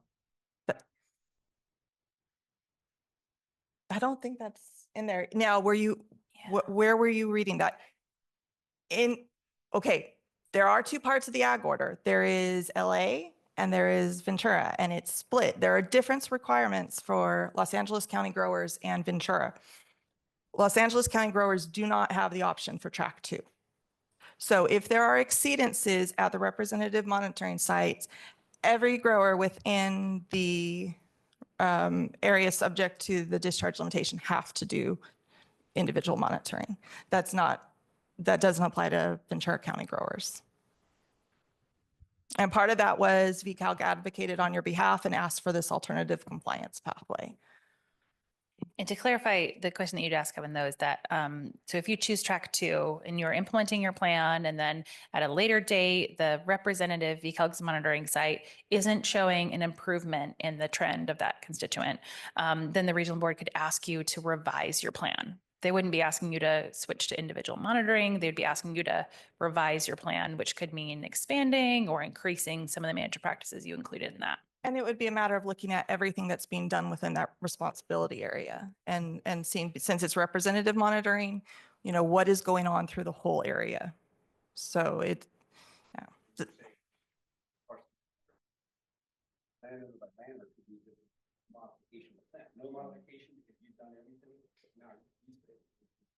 Yeah, and most likely in that case, we're several years out from that, but my expectation is we would come out and meet and, see what's going on, seeing, has there, you had a technical service provider put together the plan, and, why are we seeing things not meet the expected goal? So it's not just coming back and being like, oh, we're going to just start from scratch. And it also wouldn't be, we're starting from scratch. It'd be like, let's look at what's going on. How can we, are there small changes we can make, or something happened, did we have a big rain? Did we have, is there something else going on that we didn't anticipate? So, and that's several years out. I think there was a question back here first, and then.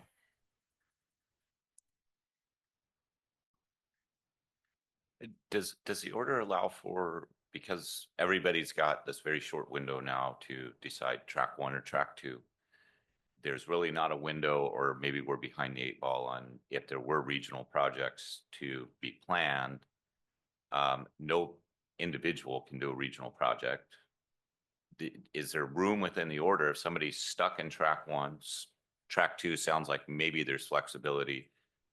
But if a regional project were to come forward and your lands were within that, is there somewhere within the order to get them out of that, and where the regional project is the mitigation measure rather than the continued sampling or enforcement of the plan? We didn't write that into the order, but that might be an exception where it would make sense to allow a switch. I'd have to go back and look at, I apologize, I can't remember the exact wording and how we put it, but there may be room there for something like that where it is to the benefit of the entire responsibility area that switch is made. Part of the reason we didn't allow for switching is most people are straightforward and are, you may not like it when we come and talk to you or the regulations, but everybody, you live there, you work there, you're, trying to make things better, for yourself, for your community. We do have occasionally people who try to skirt the regulations. And so we did not want to leave it open so someone could just, switch back and forth and in that way get out of having to do anything, basically. So we needed to move it forward, which is why we made the decision not to allow for switching. But in a case like that where there are added benefits, I think there's room in there. I'll have to double check and I can get back to you, or I can get back to Jody and she can share that information. Something like that, I think there's probably, I have to double check the language, but there's probably room for that.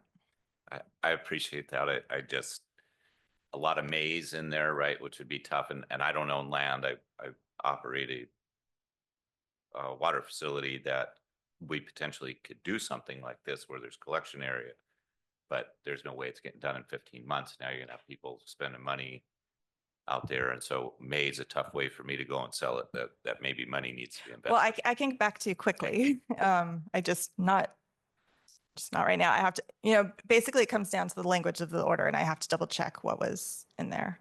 It's a lot. So, yeah. And we've had conversations that things have come up sometimes where conversations with Jody and with Maureen where issues have come up and we check the language and sometimes it allows things and sometimes it doesn't, but I want to double check that before I give you an answer. So I have a two-part. One is we have to engage one of these experts in our plan. Yes, because we want to make sure that the plan is going to actually do what it's intended to do. We don't want you to spend money and effort on a plan that isn't going to address the impairments we're seeing in the area. So you have to engage somebody who has the background, because there's different constituents and there's different ways that there's different pollutants and different ways they move across the landscape. And so we want you working with somebody who has experience in that so that you don't go through it and have a plan that's not going to improve conditions. And these listing of all the mitigation and methods or options, if you've done many of them, do you have to do them all? I mean, No. but what if you're already doing many of them because, over the years you've been trying to keep the soil on your because we grow in soil and you're trying not to waste water, so you don't want it to be running off. But during rains, we have a barranca runs right through our property. If I stop that up, you're going to have a dam that's going to flood Moore Park and Simi and half of the valley. And there's not much I can do with that. It's been there draining the whole mountain and it's got, plants in the bottom of it. It's got trees planted on the edges, already. And that's, going to stay that way. But I don't have any control of that water running off that part, so my question is, how much more do you have to do to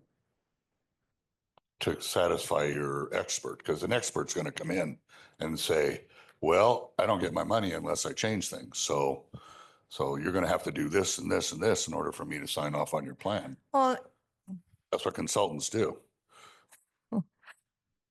there's some And then good they drive consultants away. out there. I've done both government work and consulting and just like any business, you run a whole range. But I think there's some really good groups out there that could help. There's also Ventura County Resource Conservation District. There's also NRCS, although they have been hit very hard recently. NRCS has actually, I think, lost 20% of their staff in California in the last month. So we had been working with them to try to get some resources for this program. And I don't know what's going to happen with that because that was unexpected. But if you are a grower, more generally than your specific property, if you are a grower that has done a lot of these things, track one might be the right choice for you. You can show that, hey, I've already done all this, over the last how many years. I've worked with either NRCS, I've worked with the Resource Conservation District. I've already implemented these things. I know what's going on with my property, and I'm pretty confident that nothing's coming off my property. Track one might be the good choice.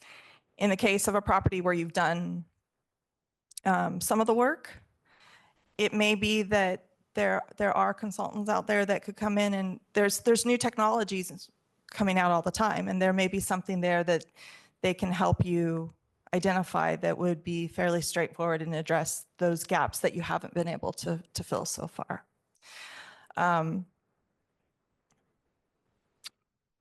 There was two parts. Did I get both of them? Can I say, and Yeah. Amy had gotten a question online, which I think is kind of in the same vein, which is if you've done extensive work on your farm, there's, management practices that you can document. Could everything that you've done so far be the basis of a track 2 plan where you are describing all of the management practices you're implementing? Your technical service provider has done an assessment to say, yep, they've done everything they need to do to mitigate this constituent. If you already have something that's fairly recent, it's been signed by a technical service provider, we're willing to look at it, maybe do a site visit and confirm it's been implemented, and you could use that for the basis of a track 2. What we have is, you have it? You've got it? Jody has a slide. The question was, the question was whether there was a list of qualifications. So this is the language that's listed in the ag order where it says farm level management practice plan. So that's your track 2 plan, who it must be certified by, the experience or knowledge that those people have to have. And then if there's a particular or a specific constituent that exceeded, there might be some additional experience that they would have to have as well. So we don't have a list we as the regional board do not have a list of technical service providers that we're recommending. What experience? What do you mean by experience? How much time? What? Well, it's like, just like if you were having electrical work at your house, you'd kind of ask them, hey, I need to do this. What have you done before? We just want to see that it is someone that, and they have to attest to that as well. When they sign the form, they are signing and confirming that they have that experience. So, you're looking for someone who has done hands-on work on one of these things. That's what you're looking for. So also at the regional board, the people who are reviewing the plans, what's their experience? Well, part of the reason we are having these signed off by technical service providers is because we don't have all of that experience at the regional board. So you go to someone. Or are you going to approve it? We are going to look and see who is signed and what their background is, and we're going to evaluate it on a case-to-case basis. And we do have people that have worked in some of these, but some of that is on the owner and the grower. Just like it is with whenever you do have a service done for your property, whether it's your house or your yard, some of that is on the owner and the grower. So just to get a little more clarification, this gentleman here pointed out that he's done a lot of this stuff. He's applied it. He's built the filter strips, the riparian buffers. Would he qualify? It depends on what's been done. If he has a plan that's been signed off by a provider. No, I mean, I don't. You said that it's got to be somebody who's done this. He's done this. He said he had it on the property. Right. He didn't necessarily say that he had done it himself. If that was part of the experience, then it probably would be taken. I don't, but I would look at, because it also is, it's knowledge and experience. So just because you've put something in doesn't mean you actually have the knowledge background. So, and again, at some point, if it's not working, we can come back and do the adaptive management approach. So I would recommend that you're always going to want to go with an expert who knows something like. And I guess maybe the question wasn't asked clearly enough. Must you have a professional license or certification? Did not specify license or certifications. Okay, so that's why we're trying to figure out what the level is. Mm-hmm.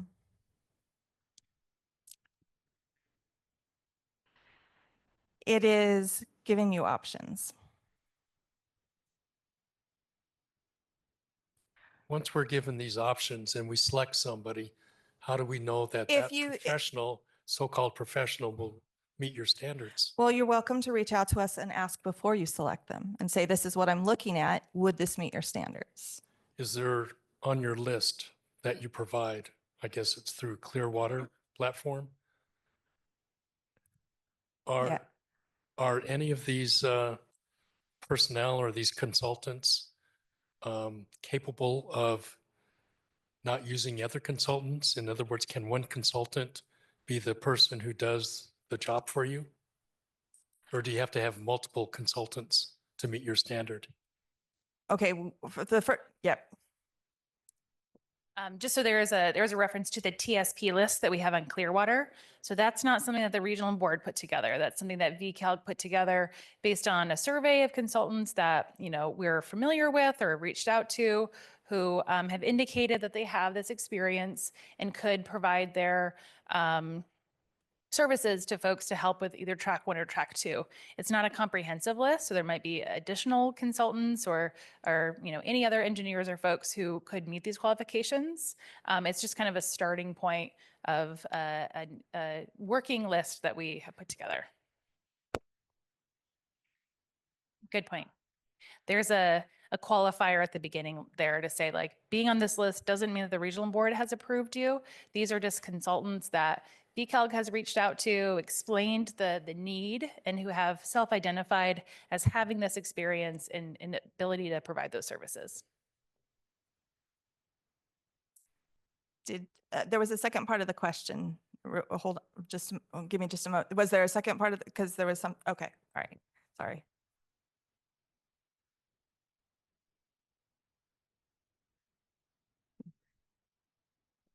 There you go. All right, so in my case, the plan is due in 2029. And we do the best we can. We hire appropriate professionals, hope to get an approval of that plan. What happens if I don't get approval of that plan in January of 2029? So the plan is due in 2029. At that point, it would come into the regional board, we'd look at it, and we would come back to you and say, okay, here's the deficits in it. Here's the things that we're looking for that weren't included in it. Can we have you, well, we'd say you need to redo this, or not redo it, but you need to make some changes to bring it up to address those issues. And you'd my guess would be you'd probably, because I'm trying to think the timeline, it's 3 months, 2 months? When they're due. Well, I don't know that. Okay. It would probably be about the same amount of time we gave you originally, just so that it's not open-ended. You would get a letter back from us saying, we reviewed it.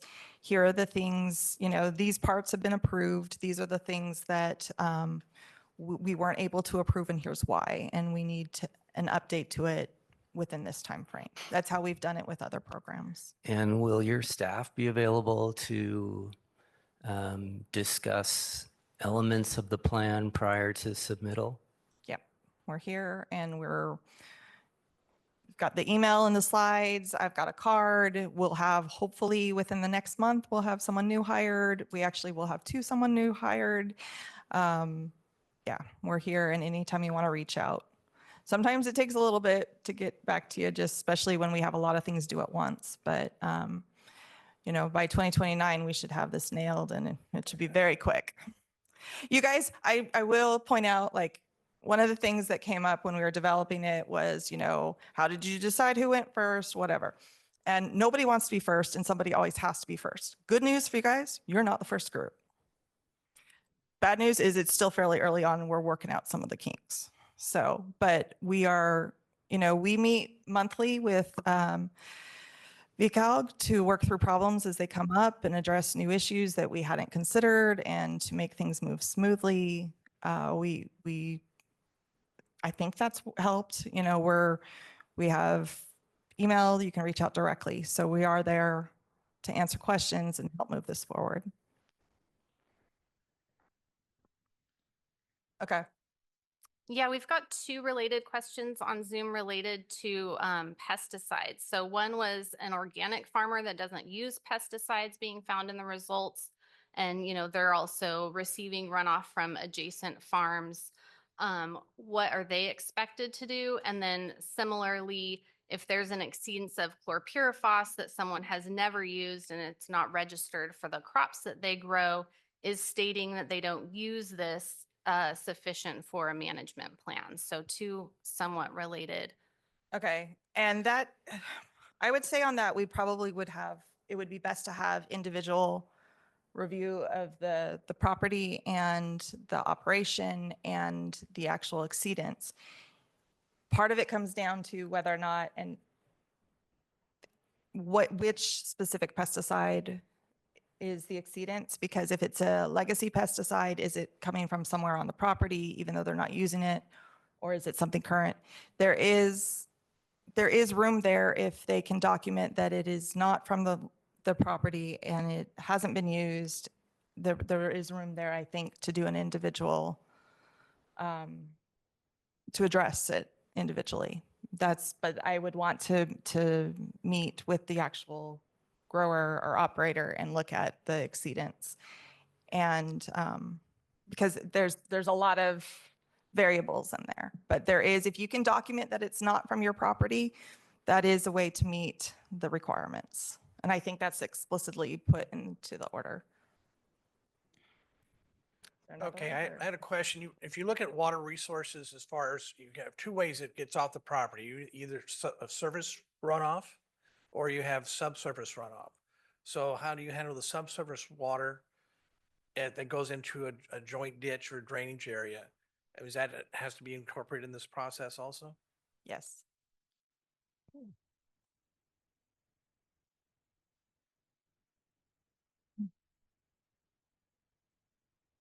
Most of this is looking at surface water, but because of the fact there are parts of Ventura that are tiled and the way the operations are, and especially in Lower Cayugas, that is part of it, and it can fall under it. I think I have a fairly quick question. Things that are done in field, like soil sampling for nitrate, in season tissue sampling, I'm assuming ET and heat index irrigation practices. Assuming that's all part of the plan. I mean, they're talking about building filter strips or whatever else, but these other things that I think probably many of us already use are, I would assume, is part of the plan. That's part of it. And the other part of it is, okay, if you're doing all that, are you still getting movement off the property? And if you are, how can we address that?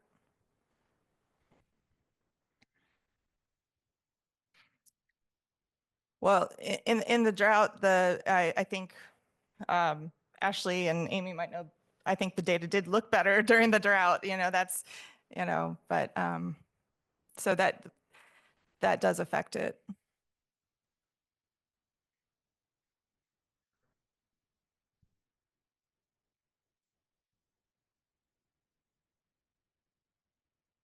Yeah.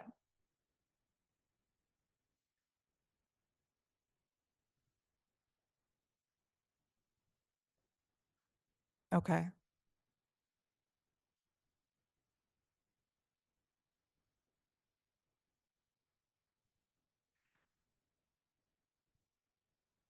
Okay, the question had to do with the responsibility area showed long-term monitoring that was mostly meeting the limit, and that recently there was a spike. And from a local perspective, the industry and the operation types have changed recently, and whether or not that's being looked at when there's exceedances. Is that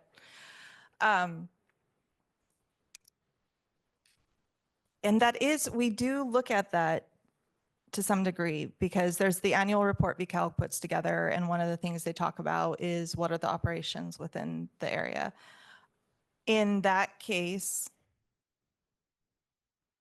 sorry, I'm thinking through this as your question as I'm going. It is, and that might be okay. That might be an example where a grower wants to go track one to show, well, that's coming from the nursery instead of from us. Yeah, yeah. So I think there's kind of two parts of the answer to that question. One is like in general water quality VCALG world, do we look at that? And the answer is yes. When we do the farm evaluation surveys and we put together our water quality management plan, we're going to make different recommendations for areas with a lot of nurseries versus a lot of orchards, that kind of thing. But that's not related to the TMDLs. So specifically talking about the TMDLs, the TMDLs are driven by the fact that the water body is impaired. So the TMDLs aren't going to go away until that water body has returned back to the beneficial use, right? Until you Don't go can away even then. or not even then, but in the theoretical world, right? If you can jet ski again on McGrath Lake, then, you know, we've accomplished something together. But just like if you put in a native plant garden that doesn't require any fertilizer in your front yard in a city, you don't pay lower taxes than the person next to you who has a green lawn that they put a lot of fertilizer on. You're all in the same boat for that city's permit for water quality. And the same thing with ag, right? You're all in the same boat for your permit because that permit is for all of agriculture. Just like the city has its permit for everybody that lives in the city, no matter how much fertilizer they use in their lawn. So that's it's just not cut to a fine enough detail, which is why it ends up going to like specific parcel level mitigations. Does that make sense? Follow up on that, I think other people might have. So the question was related to a pesticide specifically. So if it's an exceedance for nutrients, you know, almost everybody applies some sort of nitrate-based fertilizer. Pesticides, though, are things that it's a source that could vary from farm to farm. If it's a chlorpyrifos exceedance like we have now, and you've never applied that, is that something that could be considered in a track 2 plan to say, this isn't a material that I use? It could be, but I don't want you to maybe focus on that because the question is we'd need more information than just I haven't used it. You know,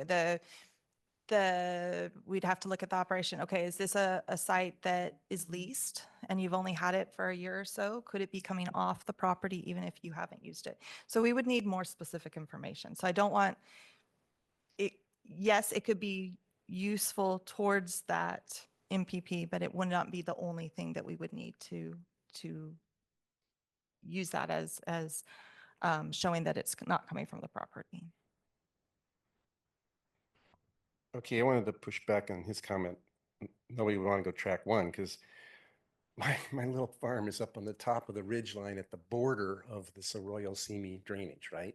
So nobody above me, everything. So a couple of questions. I want to confirm that I do not need a TSP or certification for my MRP, correct? Correct. Okay. For the and monitoring and reporting plan, you do not need a TSP. We are going to review it though, and I would say that's a personal choice on whether you want to. You can use one, and if you have a larger property and a complex property, I would probably recommend you do that because there's a lot that goes into it, but you are not required to. Okay, it's 4.5 acres of avocado. So the other thing is putting BMPs specifically in an MPP ties growers to implement those or, right? Okay, but on the track 1, I don't have to do that. I don't have to list my BMPs or tell you what it. Nope, I Okay. don't think so. That's not in the template. No, and to kind of answer your question again, Kevin, is one thing I want to. So MRP and MPP templates, there's a template available for the elements required in a track 1 monitoring and reporting plan or track 2 management practice plan. Right now, they're available on the regional boards websites, kind of in these, you can only see it, but these template and forms links. And VCAL will put these up on our websites as well. I think there might be some minor revisions to those coming soon. There have been revisions to the MRP and the MPP templates. We're in the process of having them ADA compliant. We have to have everything that's posted on our website has to meet certain ADA requirements. As soon as that happens, they'll be up on the website, hopefully later this week. Okay, and then more down in the weeds, it seems like on track 2 MPP, the accedance is at the Arroyo Simi long 2 levee. Or no, it's at the Hitch levee too, but then it seems like the sampling for track 2 MPP is going to happen at Arroyo Simi. Sorry, that Simi 06T long T2. Was that a mistake or is it just going to be the same sampling point on that the exceedance captured? You would keep doing that for track 2. why, I read it as a different, a lawyer, I'm sorry, a further down, a Royal Simi sampling site is going to pick up the test?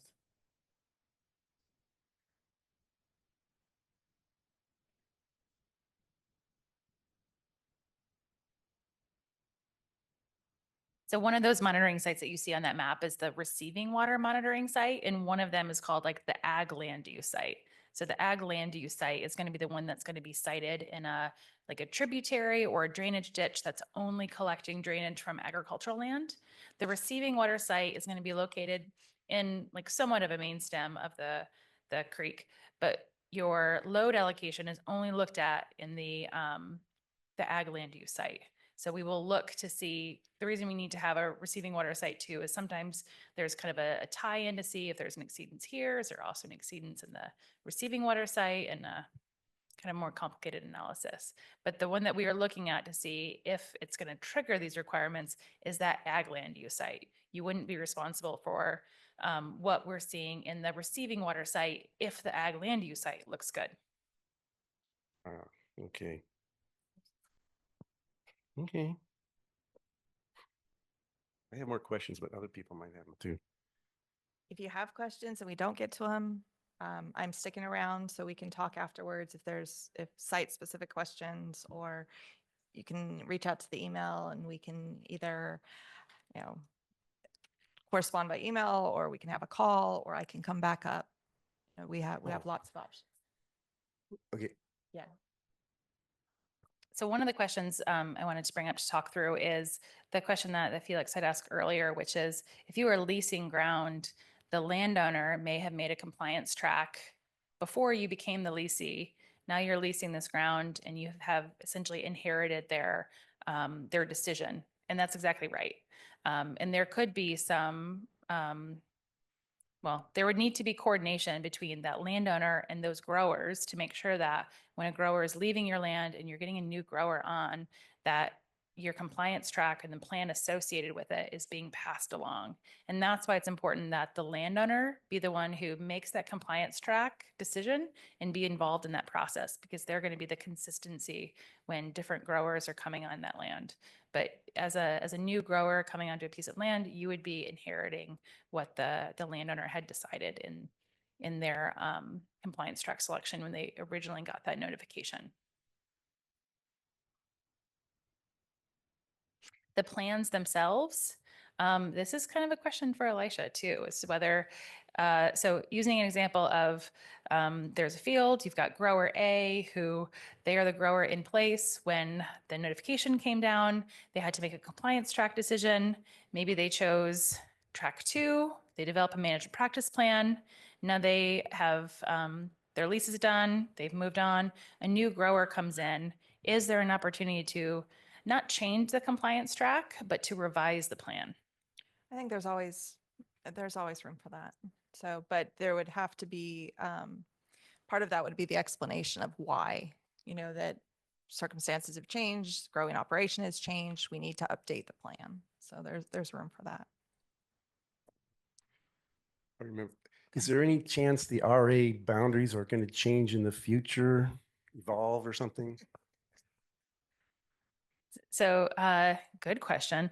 And this is kind of in line with another question that I wanted to bring up. So to talk through this one, I'm going to bring up the maps again. And I will say, while she's bringing that up, we had 4 months of conversations on boundaries and looking at where things overlaid and trying to make sure it was really clearly laid out, and it followed the regulations so that if it wasn't specific to the TMDL when it was written and it wasn't in the permit, it didn't translate into the RA. So we had lots of conversations on this. Yeah, because when a lot of the TMDLs were developed, there wasn't necessarily like a GIS map developed at that time. It might have been more of a narrative description of the land draining to this particular receiving water body. But there wasn't a driving need to have that map until this regulatory order was developed in the way that it was developed. So because the ag order requires that down to the parcel scale be identified as draining or not draining to this area, we needed to have these maps. So one of the questions was, well, first of all, how the responsibility areas were drawn are based on these TMDL boundaries. So if the TMDL boundaries changed for any reason, then there would be the need to change those responsibility areas to align with them. There is a little note that you'll see in that letter that you received to say, like, if you think you do not drain to the receiving water body listed, then you would need to make that appeal to the regional board. And what that would look like would be to provide a drainage analysis of your farm to demonstrate that you are draining this way and not this way.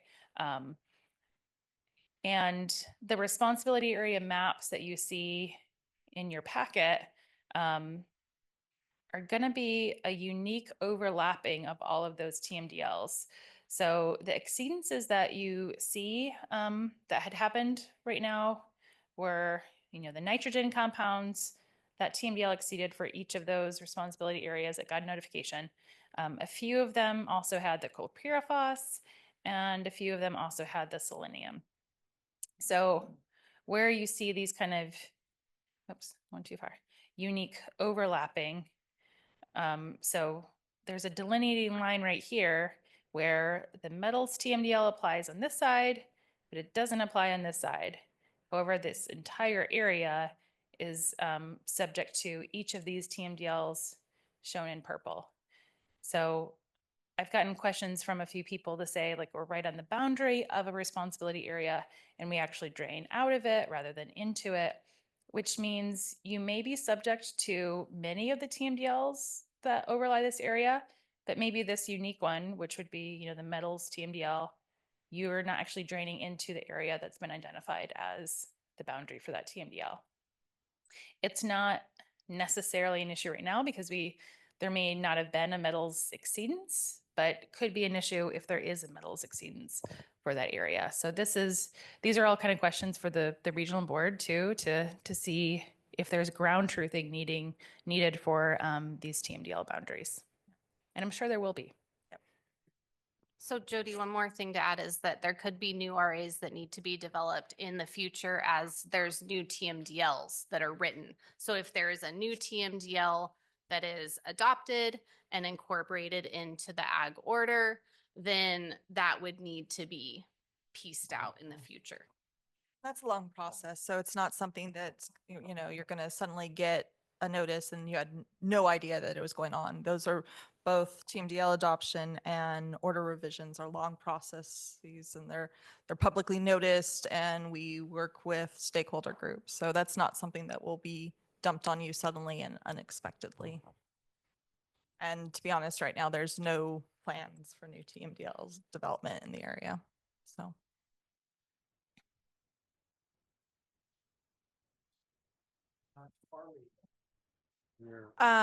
If you're not going to farm anymore, you can contact us, and what you do is you'd fill out a notice of termination and you'd be removed from the list of growing operations and dropped from VCALG.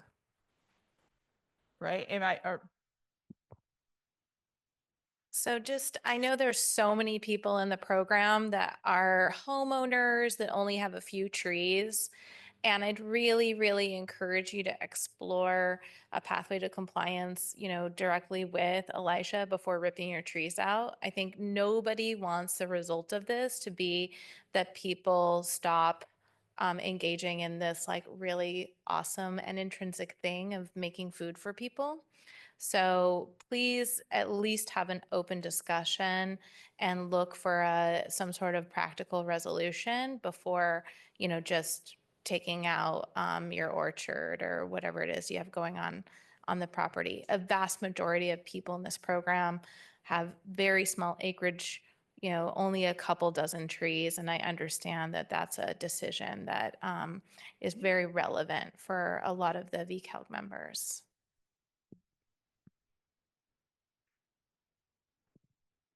So I wanted to bring up enforcement history, like, there was enforcement of getting people into VCALG that were not in VCALG, and how's that going? And then some clue as to more details about enforcement actuality for the ag order? One of the things we've been doing in the last, I guess, year and a half now is we've been working with both VCALG and the LA group to identify longstanding, non-compliant, non-enrolled, recalcitrant, that's the word we were going with, yeah. Scufflaws is, but we have had a lot of efforts to bring in the outstanding growers, and we are getting ready to launch some new enforcement, especially on those that have been longstanding non-enrollees. And I can't go into a lot of the details right now, but we just had a conversation about that, I think, last meeting? You weren't there, were you, Maureen? Where's Jody? Last meeting, I think. Okay, so we are, we understand that there's concern that there are longstanding non-enrollees, and that is going to be our first focus in terms of enforcement. And I think, as we roll out this new program with track 1 and track 2, we understand there's growing pains and there's questions and there's uncertainty, and we want to work with growers. So our enforcement initially is not going, our efforts aren't going to be on these program, that part of the program. It will be on those type of non-compliant operations. In terms of what enforcement looks like, is we have a statewide policy, and it's I think the name for it, this is the, sorry, I'm blanking out. It was really early this morning when I got up and drove out here. So my brain is starting to not be as quick. So basically it's an iterative process, and it's individualized. When we do an enforcement action, we look at what the violation is, what are the efforts being made to address it, how long-standing, how severe, it's all those things come under the consideration when we move forward. And there are a series of steps that happen. It starts with a notice, and then it can move to fines, and it gets progressive. It's progressive. That's what it is. It's progressive enforcement, not iterative. So your question, I'm missing part of it. Nobody has ever been jailed under our ag waivers and permits, ever. I know there's a lot of concern with enforcement, and we hear that every time we talk to growers, every time we come out and meet with you.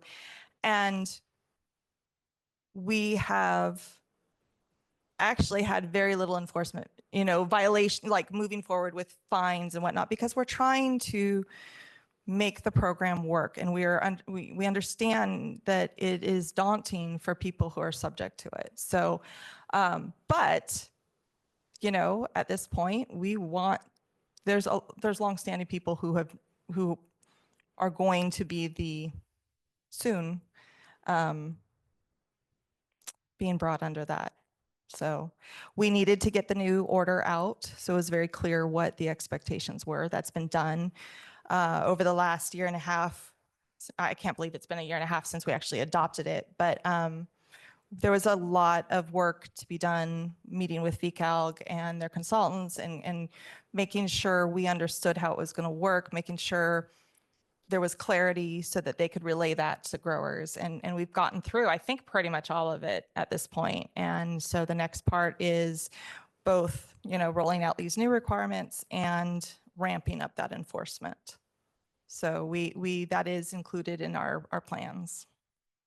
So we've seen, I know in LA, we've had really good luck recently. We've brought in a lot of growers that had not been enrolled. And I think we've had some big successes with that. Am I thinking right?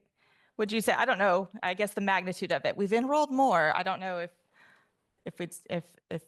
VCAG would say big success, but we have been actively working with some stakeholders and landowners that historically have not been as involved and have not pushed their growers to enroll or have not enrolled themselves. And we've been working on remedying that. So, yeah.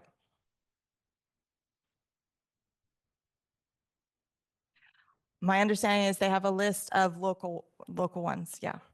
Not certified, but they're local providers that work in the area and that do that kind of work. They're not certified, but part of that comes on the MPP itself. And just to repeat the question was whether Clearwater had a list of certified TSPs. So again, people aren't necessarily certified to be a TSP. There's just the list of qualifications that they would need to have. And then they are signing a certification statement on the Track 2 managed practice plan. And so that statement that they would ultimately be signing would say, I attest that I have the qualification and experience needed to certify this plan.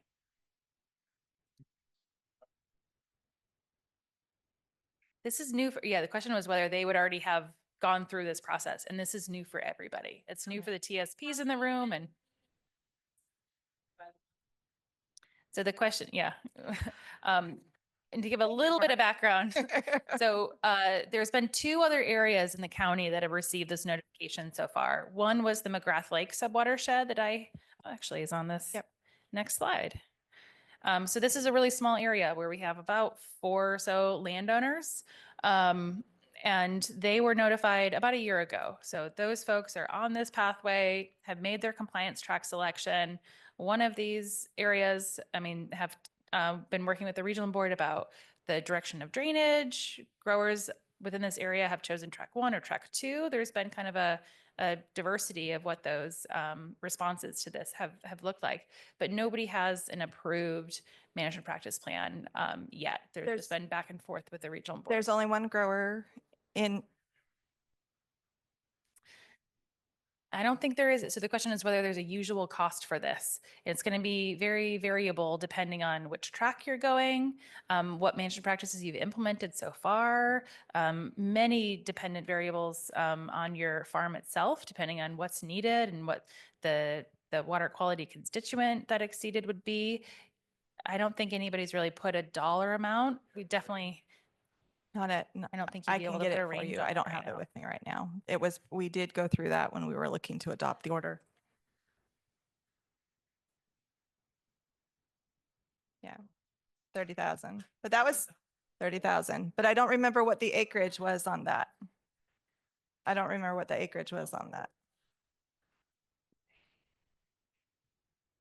Okay. I think the one thing that would be, I think track 1 would be easier to put a dollar amount on than track 2. Yeah. Track 1, because you're gonna have so much to develop your plan, and then, you can get a quote from the laboratory to say, how much is a nitrate analysis, or how much is this pesticide suite analysis, and they can give you a dollar amount. And if I've got 4 different sampling locations, you could pretty kind of, back of the napkin paper that or pencil that out. Track 2 is going to be really hard to put a number on, just because it's going to depend on the recommendations you get from your technical service provider. And then you as the grower are going to work with that technical service provider to kind of come to an agreement about what's best for your particular ranch, because this is it's a collaborative process with your technical service provider to develop this plan. And they would ultimately have to, feel confident enough to sign off on that. But the regional board might have comment on that. They might require more. So there's going to be likely a back and forth process. We're not expecting a lot of that. That's part of the reason we want you to go with someone who has a background in it. You decide to go down track 1. Yep. If you do decide to go down the path of track 1, and you find that you do exceed, then you basically have to do all the necessary steps and studies and that VCAL has been doing over the years, correct? No, you have to, then you will have to. That's timing. That's time consuming. You don't get dumped into an individual compliance, like all those requirements. You don't become an individual enrolled discharger. If you show an exceedance, you are going to have to address that. And that may be through enforcement. And it may be that in the process of that you come back and say, well, we're making these changes.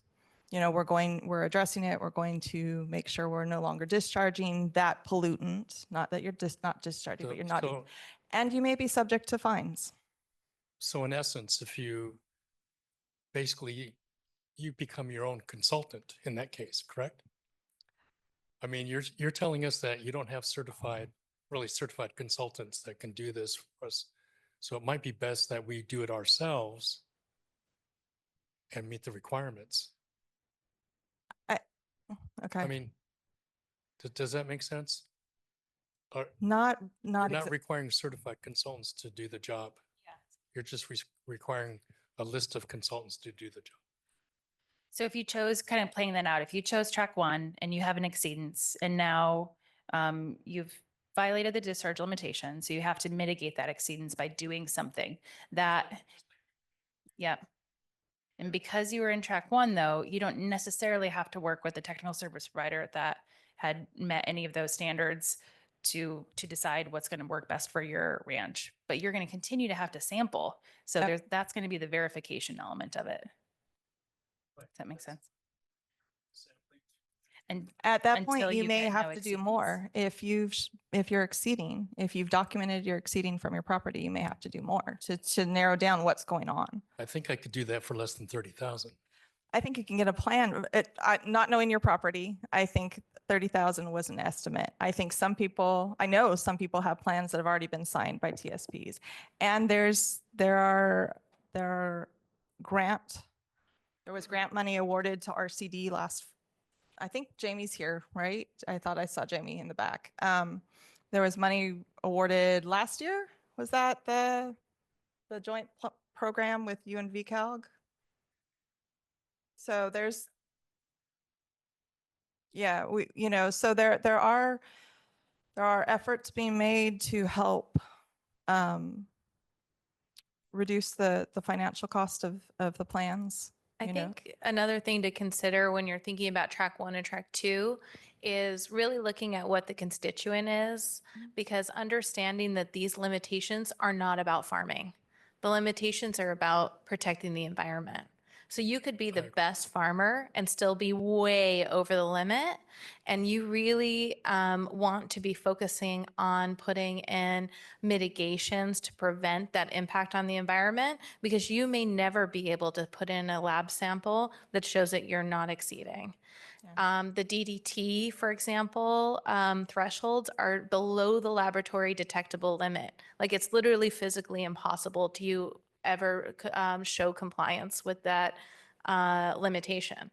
So in a context like that, that's why we argued for years and advocated for years for an alternative pathway, because there's going to be many people who are in a situation where if you are, depending on the constituent, depending on the property, depending on your slope, depending on, a lot of different things, where the best thing you can do for water quality is mitigations, because the whole program is about improving water quality, not about whether or not you're a good farmer, right? You could definitely put on the right amount of fertilizer and continue to exceed if you, without doing mitigations on your farm. Yeah.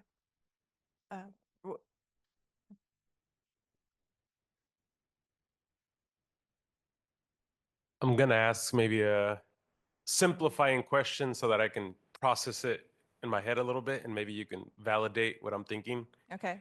And maybe it helps a lot of people here too, but this is the way I think a little bit sometimes too. But if I'm a farmer right now or landowner and I'm very confused as to what track I'm going to choose, it's one is a financial commitment to it.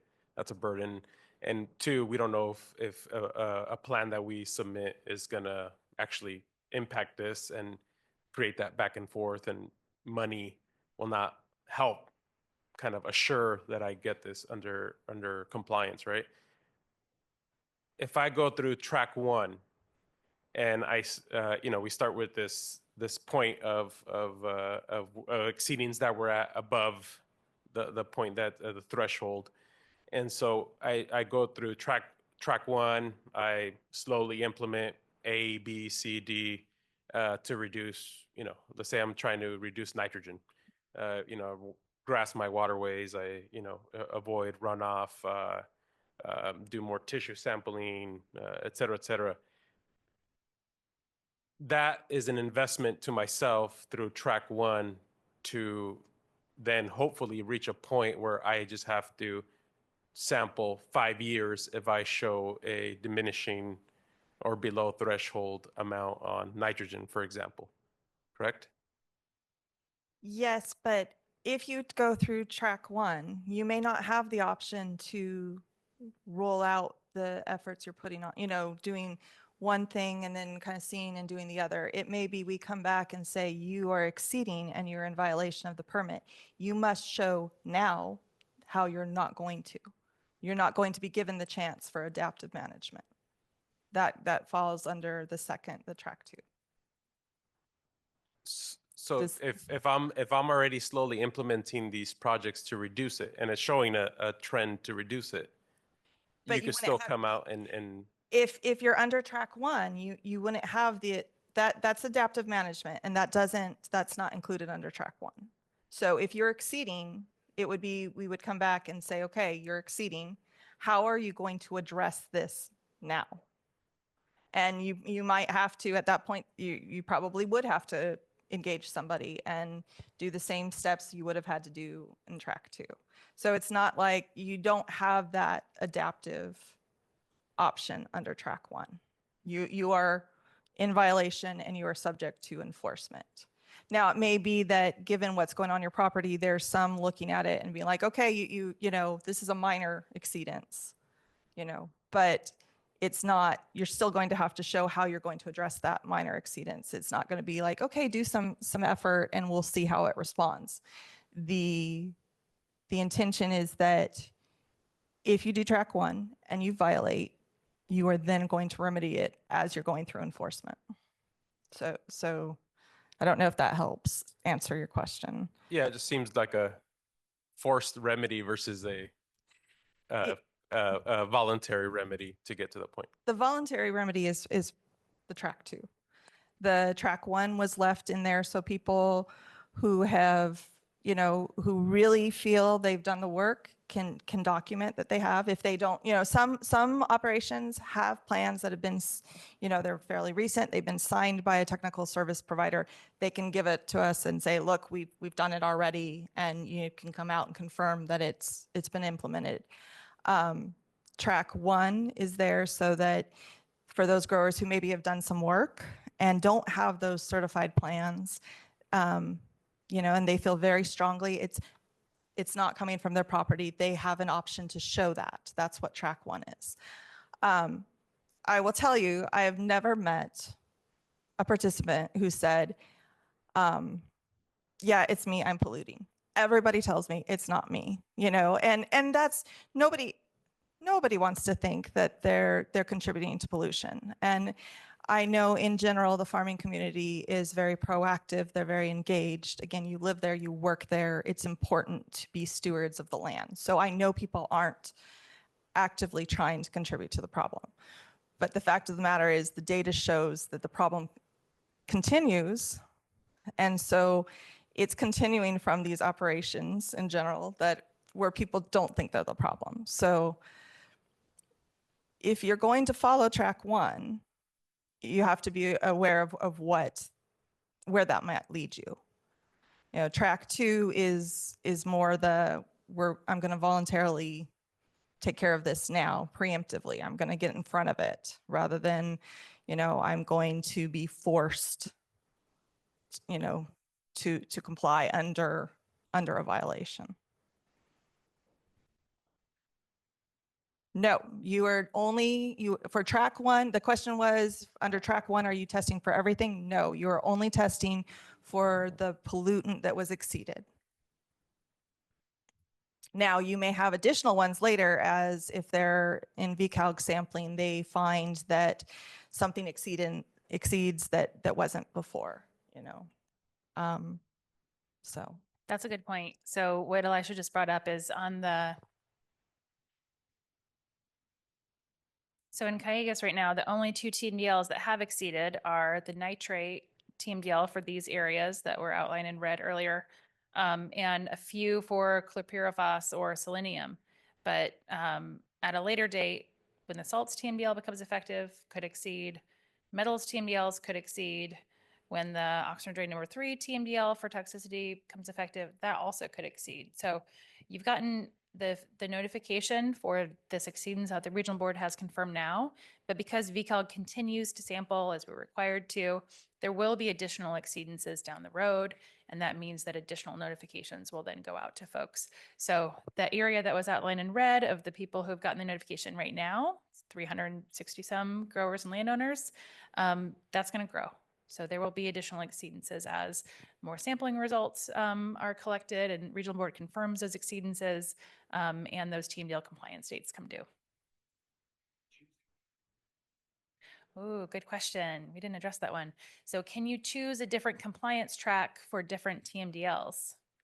I don't remember what we, that was something VCALC asked in your favor, and I don't remember what. Yeah. Okay. So we had talked about, so you can't choose, so for one parcel, you choose a compliance track for each TMDL. What you can't split, I think we agreed to, was like wet and dry. So if it's a nitrate exceedance, you can't do track 1 for dry weather and track 2 for wet weather. For each TMDL, you're locked into a track. But if the metals TMDL exceeds for dissolved copper down the road and you get a notification for that, you could choose track 1 for that, while you may have chosen track 2 for nitrate. And which is why the Clearwater website, where it keeps track of your deadlines for each parcel you have, each TMDL that has triggered, all of that will be on Clearwater to help keep track of some of this really complicated framework. And the advantage of a lot of these practices that may go in with the track 2 is they can address a lot of different pollutants. So you may be in a situation where you've put in something and then you get the violation down the line later, and you can show that, well, this has already been addressed through what we've put in. Sometimes it won't be so, because different pollutants move differently through the environment. It'll really vary depending on what's going on your property and what's the pollutant that we're looking at.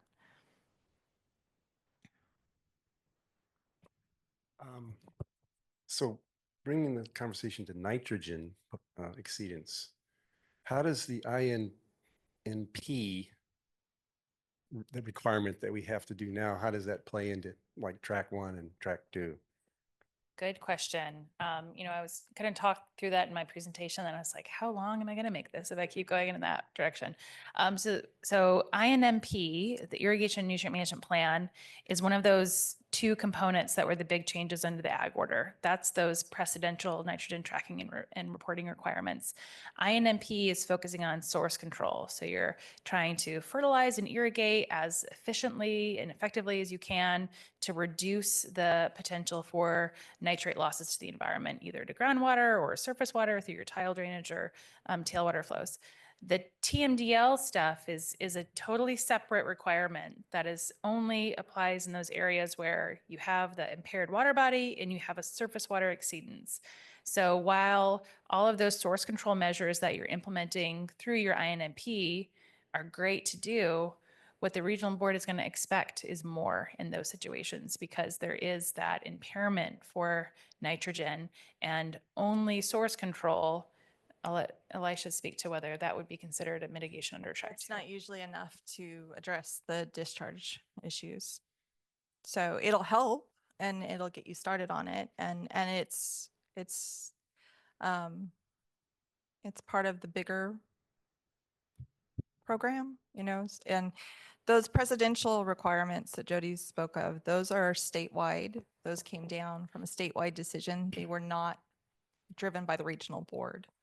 And they were decided that there was enough of an issue statewide with nitrogen in waters, both groundwater and surface water, that it needed to be addressed more. And so those apply to every operation in the state. The TMDLs, those are very specific, where we're looking at our local waters and seeing that they're still impaired, and how do we address that and how do we improve water quality? So ODD3 is not a surface water issue. That's a subsurface water tile system. So it seems like the only thing someone can do is manage their fertility program. There's really nothing else. So the INMP, INMR is really probably the most impactful thing you can do to reduce nitrates in a subsurface tile system, because otherwise we have no control. I think we'd probably want to talk specifics on something like that separately. It's still, that may be part of it. There may also be, there are options. What's being done up in outside of San Luis Obispo is they actually have a regional project where they put in a bioreactor and they're collecting the tile drainage and they're running it through that way. So they're addressing it. Yeah. But that might be a good regional program or project where you're pooling resources. Or it might be something that there is an opportunity for grants or outside funding. You know, there are other ways to address it, is what I'm getting at. And bioreactors come in different costs, because I know Isla Vista had installed one in their little urban area. Like that couldn't have been that much money, but it's there. They actually have ones that are in cargo, like sea cargo containers, which they don't take up the land. They don't, I think the group that asked about SOAR has left, but that was one of the ones where we were looking at, you know, because I know there's a concern that if you have to put in management practices, that it might result in taking land out of production, and something along the lines of a sea container bioreactor can go on the farm road and it doesn't take you know, of the place of growing. So there are different options, and there are innovations that are out there that haven't necessarily been put into practice locally, but maybe would be good choices or good options.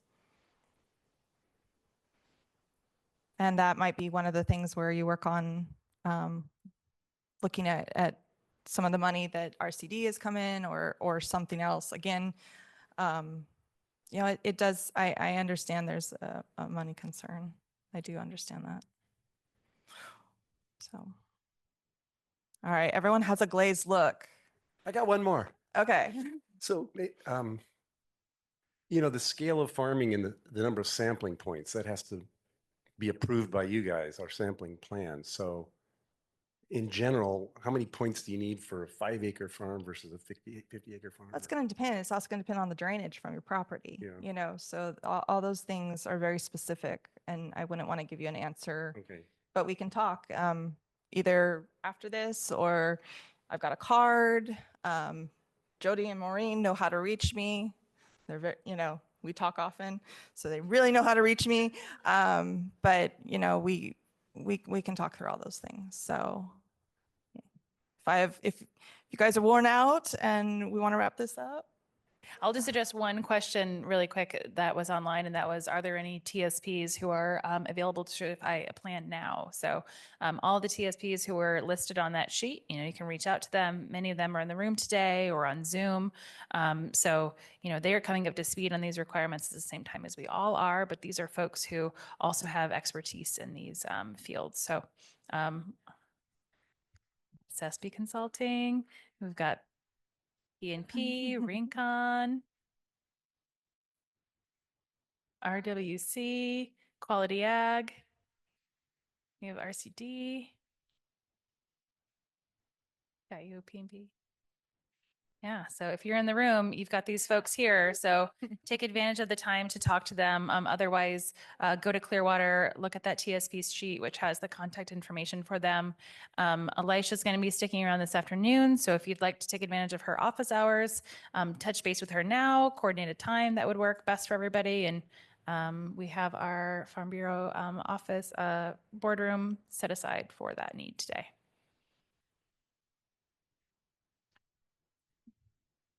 people online sure can show up and meet with Elisha. It might be best to give our office a call if you wanted to coordinate a time. So go ahead and call our office or shoot us an email at vcal@farmbureauvc.com and we can help you touch base and coordinate a time, or feel free to show up and we'll hang out with you until Elisha's ready. And if today doesn't work, we can set up a call or a meeting at a later time. And there'll be staff back up here soon. So.